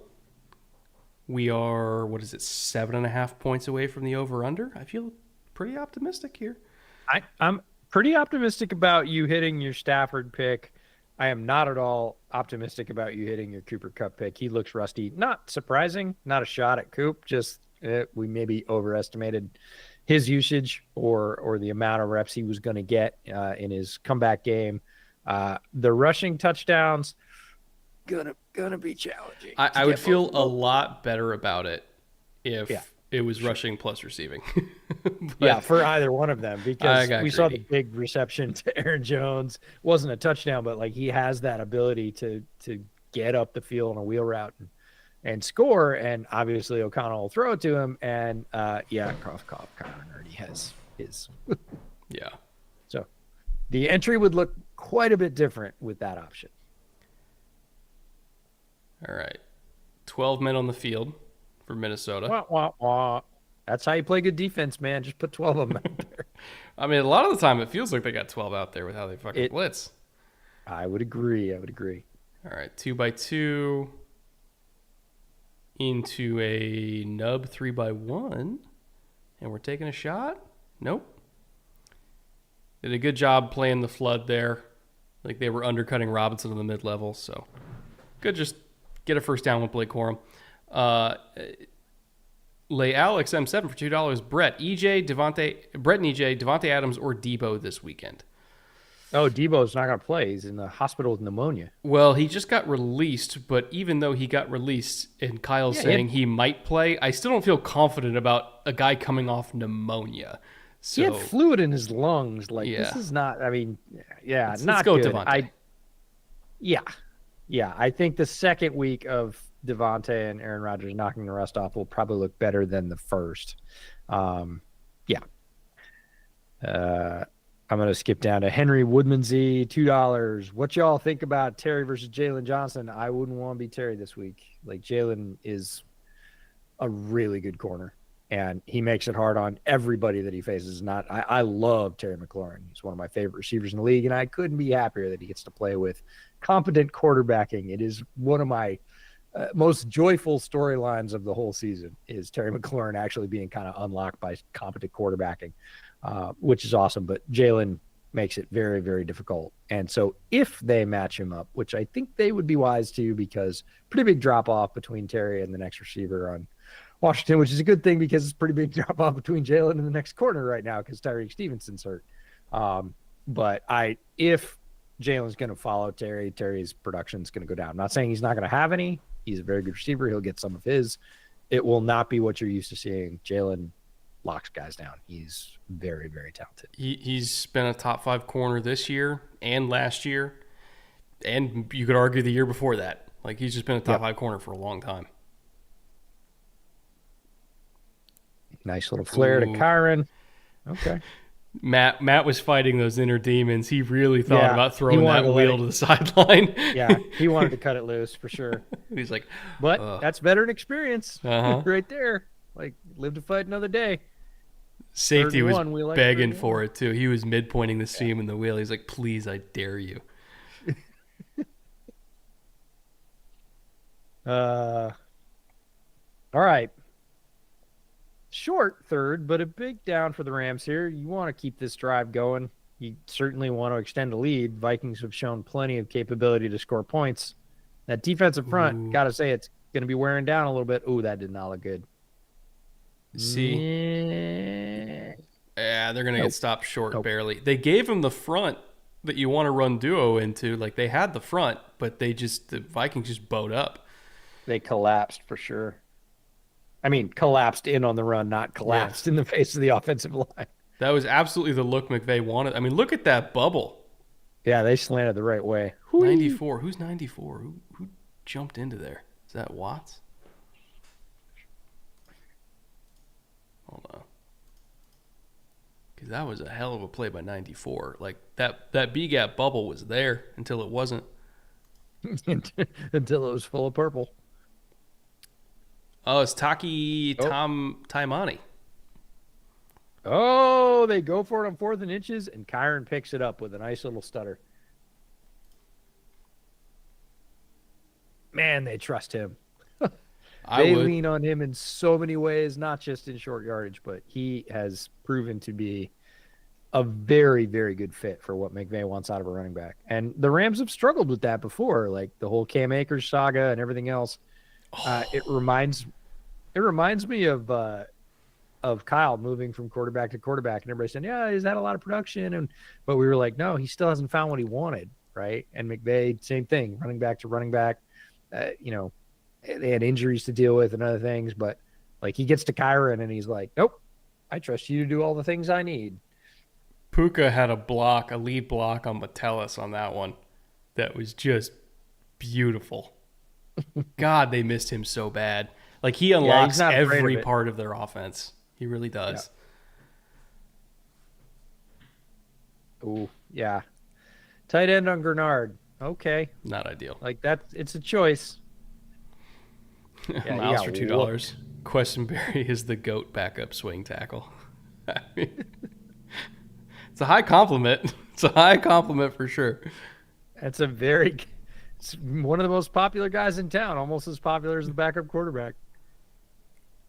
Oh, Oh, that counts. I'm pretty sure. didn't get the feet in. No? Not No, both? Metellus got there to knock him out. Oh, look at Barely. him. He's pissed. Nothing a receiver hates more than catching a ball, knowing they're going to take a shot, taking a big shot, and then doesn't count for one reason or another. There is a Like, flag, though. yeah, if you're going to sell out, you want the catch. Okay, it's push. Oh, little Called tiny hand DPI. grab. Yeah. Who'd they call it on though, Murph? Murphy. Yeah. Oh yeah, he definitely didn't get the feet down. I was way off on that. I thought he was closer than that. Oh, so they just got him on that little tug on the wrist. Mm-hmm. If they're gonna call that, they definitely should have called the tug on the hips earlier. It's been a really tightly called. Like they are not letting these guys play tonight. Yeah, which is why I'm surprised they didn't call that little tug on the angle in the end zone early on in the game. Uh-oh. Look out. Harrison Smith doing Harrison Smith things. Dane B for $5. I'm glad that Quinyon Mitchell and Cooper DeJean are doing well in Philly. Hope the stream's been going well, guys. I think it's been going pretty well. So far, so good. It's a Thursday night. We got good bourbon. We got good beer. We got a good football game. Brett's completely forgotten that he had to drink Malort earlier. I just We're washed doing it all right. down immediately. Yeah. Or carved it off, like devarnished the old tongue. Yeah, it's been a good night. I mean, certainly better than last week's game, Denver No, and this Saints. is a great game. Like we've had a lot of fun football, and we've had it great run from Conrad. Oh, just Just great churning. feet. Just skip it left, skip it right. Like he just runs with such patience. I really appreciate it. Yeah, great back. But no, it's been a really good stream because we started off with basically loads of scoring. Each team racked up 2 straight touchdowns. We were like, what's this going to turn into? Then it was, I think, 3 punts in a row. So the adjustments got made. We sort of cracked open the scoring again. The spigot's not quite as wide open as it was. But again, who's going to argue? We got 6 minutes left. It's a 1-point game in the fourth quarter. Ooh, it's a cover 3 look. What are they going to give us? Oh, they stacked that route. Robinson, Oh, there's your man. answer. There's your answer, Benjamin. Well, he threw it into the crowd. Are they going to throw a flag? No? Okay. No. Wait, is it a flag tonight. and throw it in the crowd or a fine? I can't. It's one of those two. I can't remember if it's That's fine. Fine. fine. Yeah. Fine. Well, he'll eat that fine. Yeah, he's pretty happy. It's his second touchdown of the night. He's not going to worry about it. Great route. Oh man, Harry got. Yeah. That was such a nice little nod 7 too. Like that was so well run by Robinson. I mean, he Yeah, really no. sold. You saw. I mean, he was The fully inside, turned. Yeah. Hi-yah! Oh, that's wide receiver route running crap. When we talk about creating separation, it can happen at 3 points on a route. It can happen on the release, can happen on the break, or it can happen at the catch point. And different receivers do it differently. Some rare receivers do it at all 3 points. Lots of receivers do it at 2. Some receivers only do it at 1, but they're really good at that 1. And that was a win at the break. Like, he won that route at the break. His release was pretty straightforward. Didn't really need one. They weren't playing press. He won that at the break. He turned his defender on the inside, sold the inside route, and after that, he's just open. It's just a matter of getting him the ball at that point. He didn't have to do anything at the catch point. He was basically wide open because of the work he did earlier in the route. So just a classic example of winning at the break, like very well sold. A Drewski for $2. How would you compare Nico's ceiling to Andre/Nuke? So physically speaking, Nico Collins has is a higher ceiling than Nuke Hopkins. Like, he's a better athlete than Nuke Hopkins. That being said, there's maybe 5 receivers ever, 5 to 8 receivers ever that can hit Andre Johnson's ceiling. Like, we're talking about a what was he, 6'3.5", 6'4", 230-pound receiver that ran low 4.4 and jumped almost, it was like 38, 39 inches. Andre Johnson was a fucking freak of nature. He was Julio Jones before Julio Jones, right? And he was even bigger than, like, he was thicker than Julio was. And when Julio was coming out, his comp was to Andre Johnson.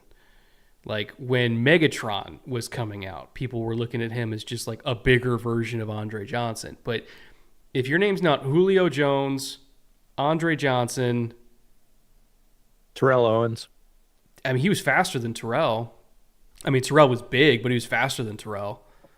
Yeah, but in terms of like similar size characteristics, and Terrell was not slow and also massively productive, which is another thing about Johnson. Like, Johnson was he just produced all the time.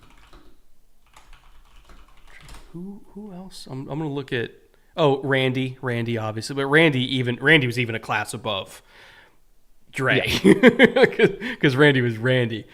Let's see, who else was in that kind of category? Well, currently it's DK without, I mean, the DK? production doesn't necessarily match, but physicality, like, he's as fast, he's as big, as he can jump as high. Is he as good a receiver? He's not. Like, he's a very good receiver. He's not that good. But if we're talking about talent, like, yeah, physical talent, very, very similar. But I mean, we get to like 5 or 6 names, and like, that's kind of it that I can think of. There's not a ton of them.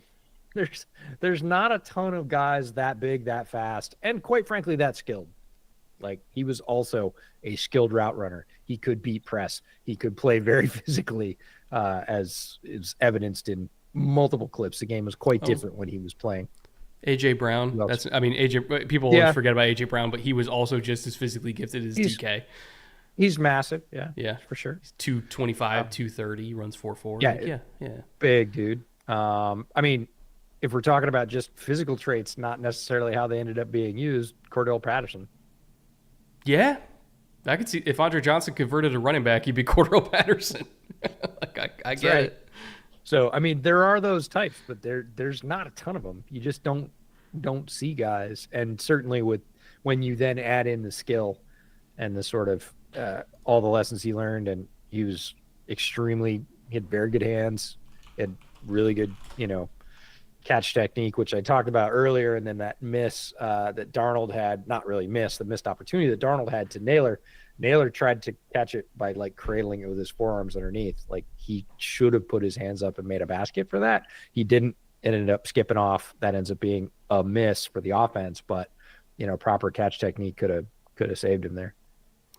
A couple people in chat brought up Jeremiah Smith, who's the true freshman at Ohio State. Oh, he's unreal. He is completely unreal. He's still 15 pounds lighter than Dre was. So, like, if we're talking about size, like, Dre was a rare size specimen. Yeah, for sure. No, but Smith, wildly talented. The Alabama one, that's also a true freshman, that made that amazing catch earlier in the year. Like, those two guys are just like Ryan Williams, right? Get him into the league. Like, just get him into the league. Like, we're not even going to be looking at those guys for 2 more years in terms of like their draft grade, but we kind of don't need to. Like, outside of them getting terribly hurt. Yeah, speaking of the Rams winning the pass Jared rush, Verse finished a sack. Oh my God. Yeah. Well, he had a lot of help. Santa He had does a lot of exist. help. Yeah, no, yeah, right. You've seen it, so you know it's true. Oh, look who they tried to block him with. Jalen Naylor. A little chip. Oh, Quisenberry, the backup goat swing tackle. Yeah, ish. Just look at Not. that power. No. Just in the chest. Just Just get the fuck off get me. off me. Yeah. Yep. Not much you can do about that. Yeah. Oh, apparently Hoyt's a Dodgers fan. Look at that.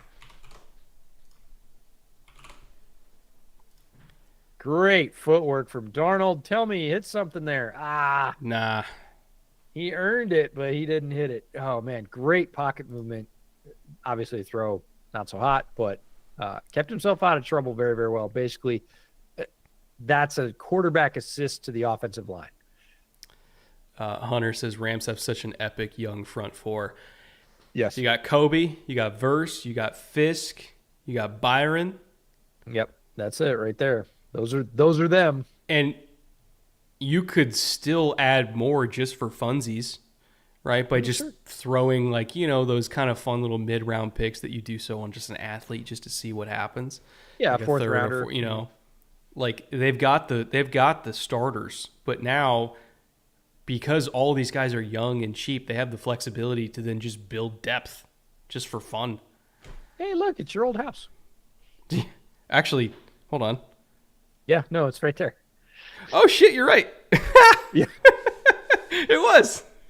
Yeah. So that great view from the summer preview series, yeah, it was right in the middle It of was that right shot. there. Yeah, that's funny. Let me see here. GPG 2017. Hi from the UK. First TNF stream I've been able to watch all season. Absolutely missed him. Well, we missed you too. As a Packers fan, loving how Halfley has the defense playing. Yeah, watching this Packers defense, which is largely made up of very similar pieces to what they had under the previous He Who Shall Not Be Named, it feels very odd to see a Packers defense that actually constricts space, that guards people rather than guarding grass. They tackle better, they rush better. The blitzes are creative and well timed. It's not just blitzing for the sake of blitzing; it's blitzing with a plan. It just feels like a holistic defense that makes sense. A professional football defense? A professional football defense. It's not just we're sitting there in half quarter every single play because that's what we do and we're going to try to out execute you. It's we're mixing things up between cover 3 and quarters and man, and like we're not going to be super predictable in terms of blitz rate on down and distance, but like we will blitz you, but we're not going to be super predictable with it. Again, as in terms of how they're teaching their zone coverage, they're more relating to receivers, not relating to space. So in the NFL, I think it's better to do that because if you're dropping into space, NFL receivers are going to settle in space over and over and over again. You're going to get killed. So I've always been a fan of covering humans, not covering blades of grass, and it just feels like everything makes sense with Halfley's defense. It is, how best to describe it? It is very middle field close centric compared to a lot of modern defenses that, at least I'm talking like pre-snap showing middle field close structures compared to a lot of defenses that start out in 2 high and then they'll kind of roll into 3 weak or 3 strong. But there is something kind of refreshing about seeing a defense that is like, go for it. This is what we're showing you. Yep. Now you determine if we're lying to you. There is something kind of refreshing. It kind of takes me back to like the early 2010 Seattle days. Yeah. But with a little bit more deception.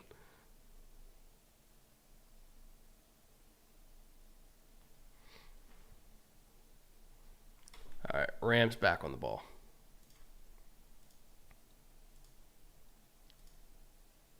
Another super chat from Jesus Law. $4.99. Thank you very much. First, getting a sack is a great segue into me asking, who are your picks for defensive rookie of the year? What does Quignon have to do to win it? Get picks. Yeah, he has to have flash plays. He's played very, very well, and has done that pretty much since the jump. And they have matched him up against some very high quality receivers too. This has not been the easy track And he has bucked up, bowed up, done whatever you want to call it as a corner, and played extremely good, stingy defense on the corner. And man, did the Eagles need that. So if there was like a most valuable rookie contributor, like filled the greatest need on a team, I think Quignon would be a shoo-in for that. If he wants defensive rookie of the year, he is going to have to put up some interceptions, preferably in primetime games. I realize that doesn't seem like a fair stipulation. It absolutely is. Voters do not watch every game, and they are more prone to watch, Sunday night, Monday night football games, or even Thursday night football games, although I know a bunch of them don't watch those either. So, yeah, flashy plays, continue, don't get burned, keep your very high level play going. But he's going to have to add something to it to win it. So we have 3:30 left in this game. Rams up by 8, 3rd and 9. If they convert this, yeah, they can start ticking it off. then And they've the been running Vikings the are ball in real well. trouble. Yeah, no, and they've been running the ball well with Kyron. So they have the ability to grind a little clock. Uh-oh! Oh! Cooper for a bunch of yards. That doesn't get me all the way there, but it gets me closer. We'll see it pop up here in a second for sure. How many yards is that? That was a pretty 30? good chunk. 20? 20, 30? Got up to 42 now. Okay, there's 10.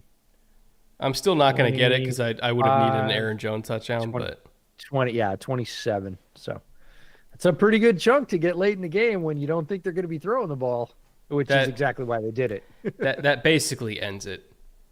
Yeah, no, to me. We were just talking about the fact that if they weren't running the ball, if they still had to throw it just because their offensive line was like it was earlier this year when they couldn't get any movement or separation and they weren't making those holes and Kyron wasn't reeling off yards at a pretty regular clip, this wouldn't end it. It feels like they've had that power all night, so now they can. Now they can just start salting it away on the ground. That was the last big chance they had to take. Now, if they choose to take another chance, okay, in a one-score game, I wouldn't, but now they don't have to. Will Minnesota ever be good? No, but we can all enjoy 5 games where they pretend to be. That's funny. Oh man, the lovers and the haters are out for the Vikings tonight. We've heard from both sides. Vikings lovers, aka their own fans, also tend to be their haters because they know better. Yeah, that's true. The honest Vikings fans. All right. Well, since we're probably going to watch the Rams salt this one away for the next 3 minutes, or as many of those as they can get. Oh, another face mask. What is it with Kyron's face mask today? Magnetic. I don't think they're going to call it, though. Like it. It seems like it. No, they're not going to call it. All right. Since we didn't get it in at halftime, go ahead. Everybody that's still hanging out with us, still 727 people. Tell us where you're watching from. We love this part. We love seeing fans all over the globe.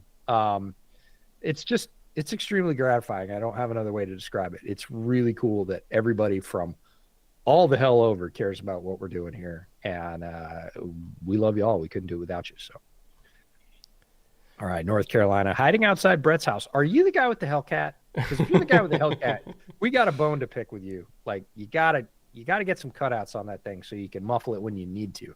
Because every night when you leave the gym and you gun it, like everybody hates you, man. Everybody hates you. Bora Bora. Vancouver, Washington. Just moved in today. There you go, Jackson. Just down the road, a couple hours down the road from me. Mountains. See, Vancouver's the way to go because then you get the best of both worlds tax-wise if you work in Portland. Yeah, exactly. You live in Vancouver. And you can register your car in Washington too, which is better. Rochester, let's see, South Jersey, Gaithersburg, Decatur, Union City. The Viagra Triangle in Chicago. See, I heard that term when I visited my friends in the Loop in Chicago, the Viagra Triangle. It's like, there's no way that's a real thing. That is absolutely a real thing. Totally a real thing. Iowa City, Iowa, Berlin, awesome. Vegas, Stillwater, Minnesota, Athens, Georgia, Oxford, Pennsylvania, West Chicago. We were just talking about Chicago. Driving in the rain in North Missouri. Okay. Maybe don't chat when you're driving in the rain at night. Maybe it's the passenger. Maybe don't. Let's just think good thoughts and think it's the passenger. Actively out at sea off the Boston Harbor. Well, there you Wow. go. That's awesome. Love Starlink, that. let's Tulsa. go. Sydney, very nice. Tokyo. Mexico, you boys like Mexico? Tokyo on IR. Matthew, right? I hope that's not true. If so, what'd you do? How bad is it? I mean, can't be worse than Brett's hand. I mean, By the way, nice, fun little blister. Has formed. I was 100% sure you were gonna have that. I'm so fucking stupid too, because it's because I used the stainless steel pan, not cast iron. The cast iron have the silicone grips on them, and I just wasn't thinking. Didn't translate. And normally I just grab it, so I'm fucking stupid. So Redlands University. I did a conference at Redlands University. In fact, the first time, how do I phrase this? The first time that I ever flew into the airport that I flew out of from Brett's house the second time was when I was coming to Redlands for that conference. My godchildren live in Yucaipa, just down the road, right next to. Oh, there Redlands. you go. Germantown, stuck in grad school in Atlanta. Okay. Well, keep studying. You won't be stuck there forever. Piloting a plane in cloudy weather. All right, you definitely Right. Heading towards the mountain. Heading towards the mountain. Krakow, Poland. Let's go. Let's go. Beaumont, Texas, Cajun part of 5 Texas. a.m. Beaumont's over. It's over by Louisiana border, like east Texas, right? Hold on. Are you I want to make asking sure I me have or my chat? Texas geography. Think you missed my super chat about Rome a few minutes ago. Send it again. J Crossover Rule. Happily answer it. Don't add any more money. We just talked about Rome on Bear Era with JT this week. He would like to, that is the one player he singled out that he would like to see increased usage from coming out of the bye. He said it, quote unquote, hurts his soul a little bit when they're in 12 personnel and Rome's on the sidelines. And I don't disagree. I think Rome's usage is going to get better. And we actually had a couple missed super chats about Rome, so I'll just kind of address them all here. Because a lot of Bears fans are panicking about Rome. A lot of Dynasty owners are panicking about Rome. Don't panic about Rome. If you're watching the film, Rome looks awesome on tape. It's just he's in an offense that hasn't, other than like one game, they haven't really needed him to cape up yet. And this is also an offense that isn't throwing it down the field as much as they were in the first few weeks of the season, which is what Rome is really there for, is to be like the downfield threat. DJ Moore is going to be the yak guy. Keenan's going to be the Mr. 3rd and 7. Rome is going to be the guy that they take their shots to. And those shots will come. It's just in the last few weeks they haven't really needed to do it as much, so they haven't done it as much. But it's going to happen. In fact, I'd be willing to bet it happens this week because the Commanders' corners are bad. And if you're going to do it, you're going to do it with Rome against corners that weigh like $185 soaking wet. So, yeah, and you're coming out of a bye, so you've had 2 weeks to go back in the lab, cook stuff up, and say, "Hey, we're gonna run some fun stuff." Hopefully, you see them isolated, but J Crossover, definitely go over to Bear Era. It's Bear Era Podcast. If you type in Bear Era on YouTube, you'll find it because we have a long discussion about how JT sees that usage, what he would like to see coming out of the break, what he hasn't seen, and what he really thinks the skill set strengths of the receivers are. Laid them out much like Brett just did, like I did, in terms of what we haven't seen from even the successful Bears offense is the proper usage of their wide receivers, in terms of matching guys and skill sets and routes in the offense, basically. All right, Vikings with a shot here, but they're not going to get anything if that's what they're doing. Less Scary Terry said, had a low point in my life watching Bears Commies TNF game last year. Brother, if you thought that was your low point, that was my low point. All right, I had to do like 12 shots in Malort during that game, okay? Trust me, that was my low Somebody point. reminded me that DJ had 3 touchdowns. Like 2 in the first quarter. I was like, I didn't remember that because I was just wondering if I was going to have to call 911 for Brett. It was bad. It seemed a very likely possibility by just before halftime. And the next morning, was worse. Truly. Oh yeah, we had fun with that. Well, I had fun with that. You didn't have fun with that. I people were actually reaching out to me like, "Is he alive?" I I was remember I like, texted you a picture of myself the next morning. It looked like I got hit by a fucking train. "Oh yeah, no, you look better than I thought you would." Oh, that's it, ball game. Is that Byron? I think Yes, Byron sir. got him. Yep. Safety. That's done. Yep, that is the end of that. Oh, he's saying face mask. I couldn't I tell if it was face mask or if he got him on the shoulder. It looked like he just grabbed his shoulder pad and tore him down. But I'll just put this out to you and to chat. Does it seem like refs never used to miss face masks? Like if you came close to the face mask, they were calling it. And oh, I think he's got a point. I think that might have actually been a face mask. Yes, sir. Oh, that was it. Yeah, 100%. that's face mask. Grabbed and pulled. That's 15 yards. That's Re- got to be reviewable. refs want to get out of here, I know, but that should be reviewable, should it not? or at least That's a huge challengeable. play. Yeah, that's a huge play. That's the play. He tore him down by his helmet. Like he didn't just get his fingers in it. That's literally what he used to put him on the ground. That's kind of inexcusable to miss that when you're standing right there. Well, apparently the command center has all these angles. We've just seen it 3 times on 3 different angles. It's not like one of those crowded first downs where the ball carrier is surrounded and you can't really see. That was plain as day. Problem, it's I not was- challengeable because there was no Yeah, but- call.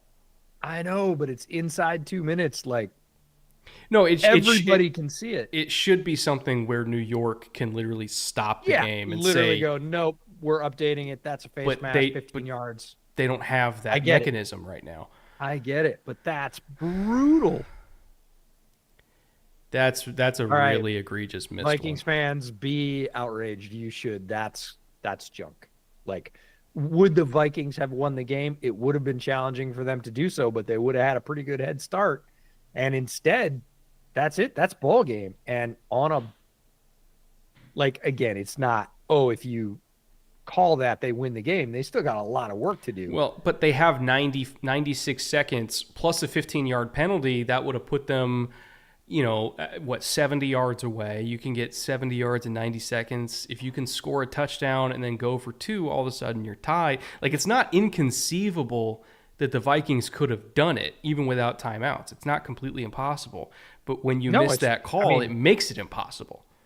100%. That is a game-changing call. Is it a game-winning or losing call? No, but it is a 100% a massive swing, game-changing call, and it shouldn't have been missed because we all just saw it multiple times. It's not like they didn't have the evidence to overturn it. Brett's correct. It's not. They can't get involved because the refs didn't blow the whistle, which is the refs are going to hear about it. Everybody, morning talk cycle tomorrow, not just in Minneapolis, but everywhere is going to be like, yo, but it just seems like I've seen more missed face masks this year than I have in a long time. And that was never a call that people missed years ago. It was very rare that folks missed a face mask. And now it seems kind of like I go a week or two and there's at least one. I'm going to see if I can find the, what's the win probability? So, yeah, there was still I think they still had like a 4% win. Again, 4% doesn't sound like a lot. Super stretch. But it's not super stretch. 0. No, and it would have been entertaining, in a good game. It's a black eye at the end of what was a very entertaining Thursday night football game. Yeah. Echo Warrior for $19.99. So Puka just jumped right back into it. Absolutely. Does him coming back so strong strengthen the Cup trade rumors? Well, it doesn't hurt him because if you're getting that level of contribution in the run game, in the pass game, it wouldn't hurt as much. And if anything, I think what would tamp them down a little bit is they just won the football game. They're one game away from 500 halfway through the season. And I think, honestly, the thing that makes Cup tradable for them is not Puka coming back. It's their belief in Demarcus Robinson and Tutu Atwell. Yeah, that they'll be okay without them. Now, All that right. being So the said, the Rams fact that they schedule. did win this game means that I'm not 100% sure that Cooper still gets traded, because Yeah. if they And this lost is and the they're tough 2 and part. 5, that's a very different Yeah. situation than 3 and 4. Yeah. And weeks 10 and 11, which are coming up again after the trade deadline, look very winnable. You got the Patriots and the Dolphins. Yeah, you're So, only one game out. You're only one game off 500. Like, yeah. I don't know, man. If I don't think the if they Rams are somehow dead take yet. the game next week and get to 500 and then roll off wins against the Pats and Dolphins to win 4 in a row, which is not impossible. We didn't think they were going to win this game. Um, Yeah, yeah, like at that point, don't be betting against the Rams, especially if they're getting guys healthy. Like if they start getting offensive linemen back or they get some help in the secondary, I yeah, will they're say not going to be a fun out. my Super Bowl pick is now alive. Just saying. Yeah, they didn't die on the table tonight, so you're happy about that. But no, he is such a gamer as a coach. He truly doesn't believe. A lot of coaches say, "Oh, we have a chance every week." Like Oh, McVay totally believes it. McVay just I don't want to say he apologized to Kevin O'Connell, but he clearly whispered to him like, "You got fucked."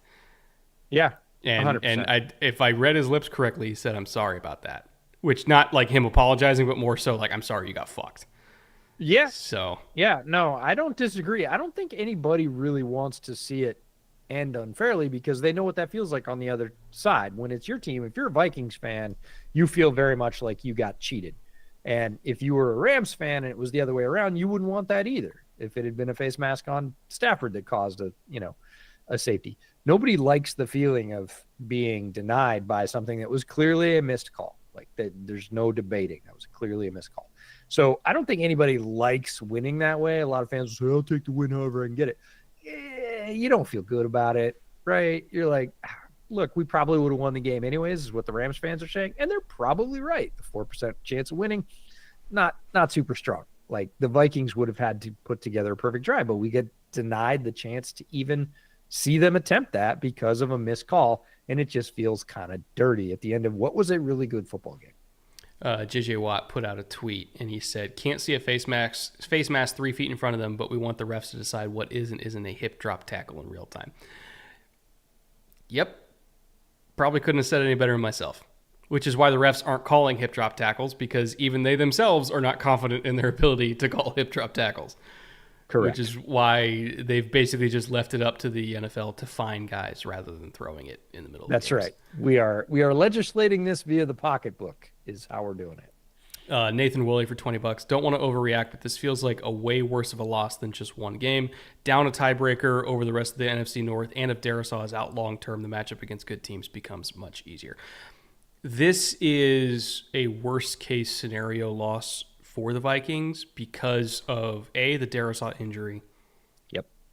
and B, this is 2 weeks in a row now where you've had teams exploit the Flores defense and have success.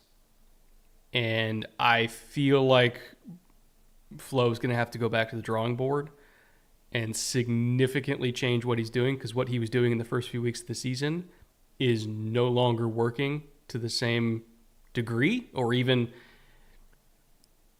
at all, to be honest, because you have a banged up Rams team putting up, I'm not even going to say 30, let's say 28 on you. Yeah. The week after, Jared Goff had a remarkable performance where the ball barely hit the ground. Like, I would say alarm bells are going off in Minnesota for more than one reason. So this was a worst case scenario loss for them, and they got to bounce back. They really do. Yeah, they have the guys to be able to do it. That's the good side. If you're a Vikings fan and you're trying to silver lining this, which is tough to do right now, you're looking and saying, look, we still have Sam Darnold. He threw quite a few good passes tonight. They looked very sharp in the first half. JJ's still JJ. Aaron Jones ran the ball pretty well, certainly before the Darisaw injury and before they were trailing. They kind of had drop off. We didn't see as much of the run in the second half, and they weren't as successful with it, but the pieces are there. And again, they have the guys on defense. They were playing very, very well through the first 6 weeks of the season. It's a salvageable situation. This is not the end of the world. The Darisaw injury, that just hurts there's no sugarcoating that or silver lining it. That's just bad. It puts them, behind the eight ball for future games. And they're going to have to figure out how they get around or through that. And that's going to be tougher. But in terms of just like talent, they've still got plenty of talent to win games. The tough part, and this is for any team in the NFC North, is you don't want to lose any advantage. You were just a tick behind the Lions last week, and now you're farther behind. And the schedule in division, which is how you're most likely going to get to the playoffs, is a meat grinder. Mm-hmm. And it's still, the balance of it is still coming, and that they can't be looking forward to that right now, especially if Darisaw misses a bunch of time. All right. If we missed your super chats, I apologize. We tried to get to as many as we could. Of course, feel free to shoot me a DM on Twitter, and I will answer any missed super chats on Twitter that we had, because we don't want to leave you guys hanging. But we apologize if we didn't get to them. We try to get to as many as we can. Or if you're not on Twitter, just like leave a comment on the most recent YouTube video saying, hey, missed super chat, and I'll get to it there. Either way, thank you to everybody who showed up and showed out tonight. Really appreciate you guys being here with us. Had a really entertaining TNF game, even though it kind of got sour in the end. Next week, I don't know what the TNF game is next week, but with any luck, it'll be as good as this one. So thank you once again, and we'll see you guys very soon.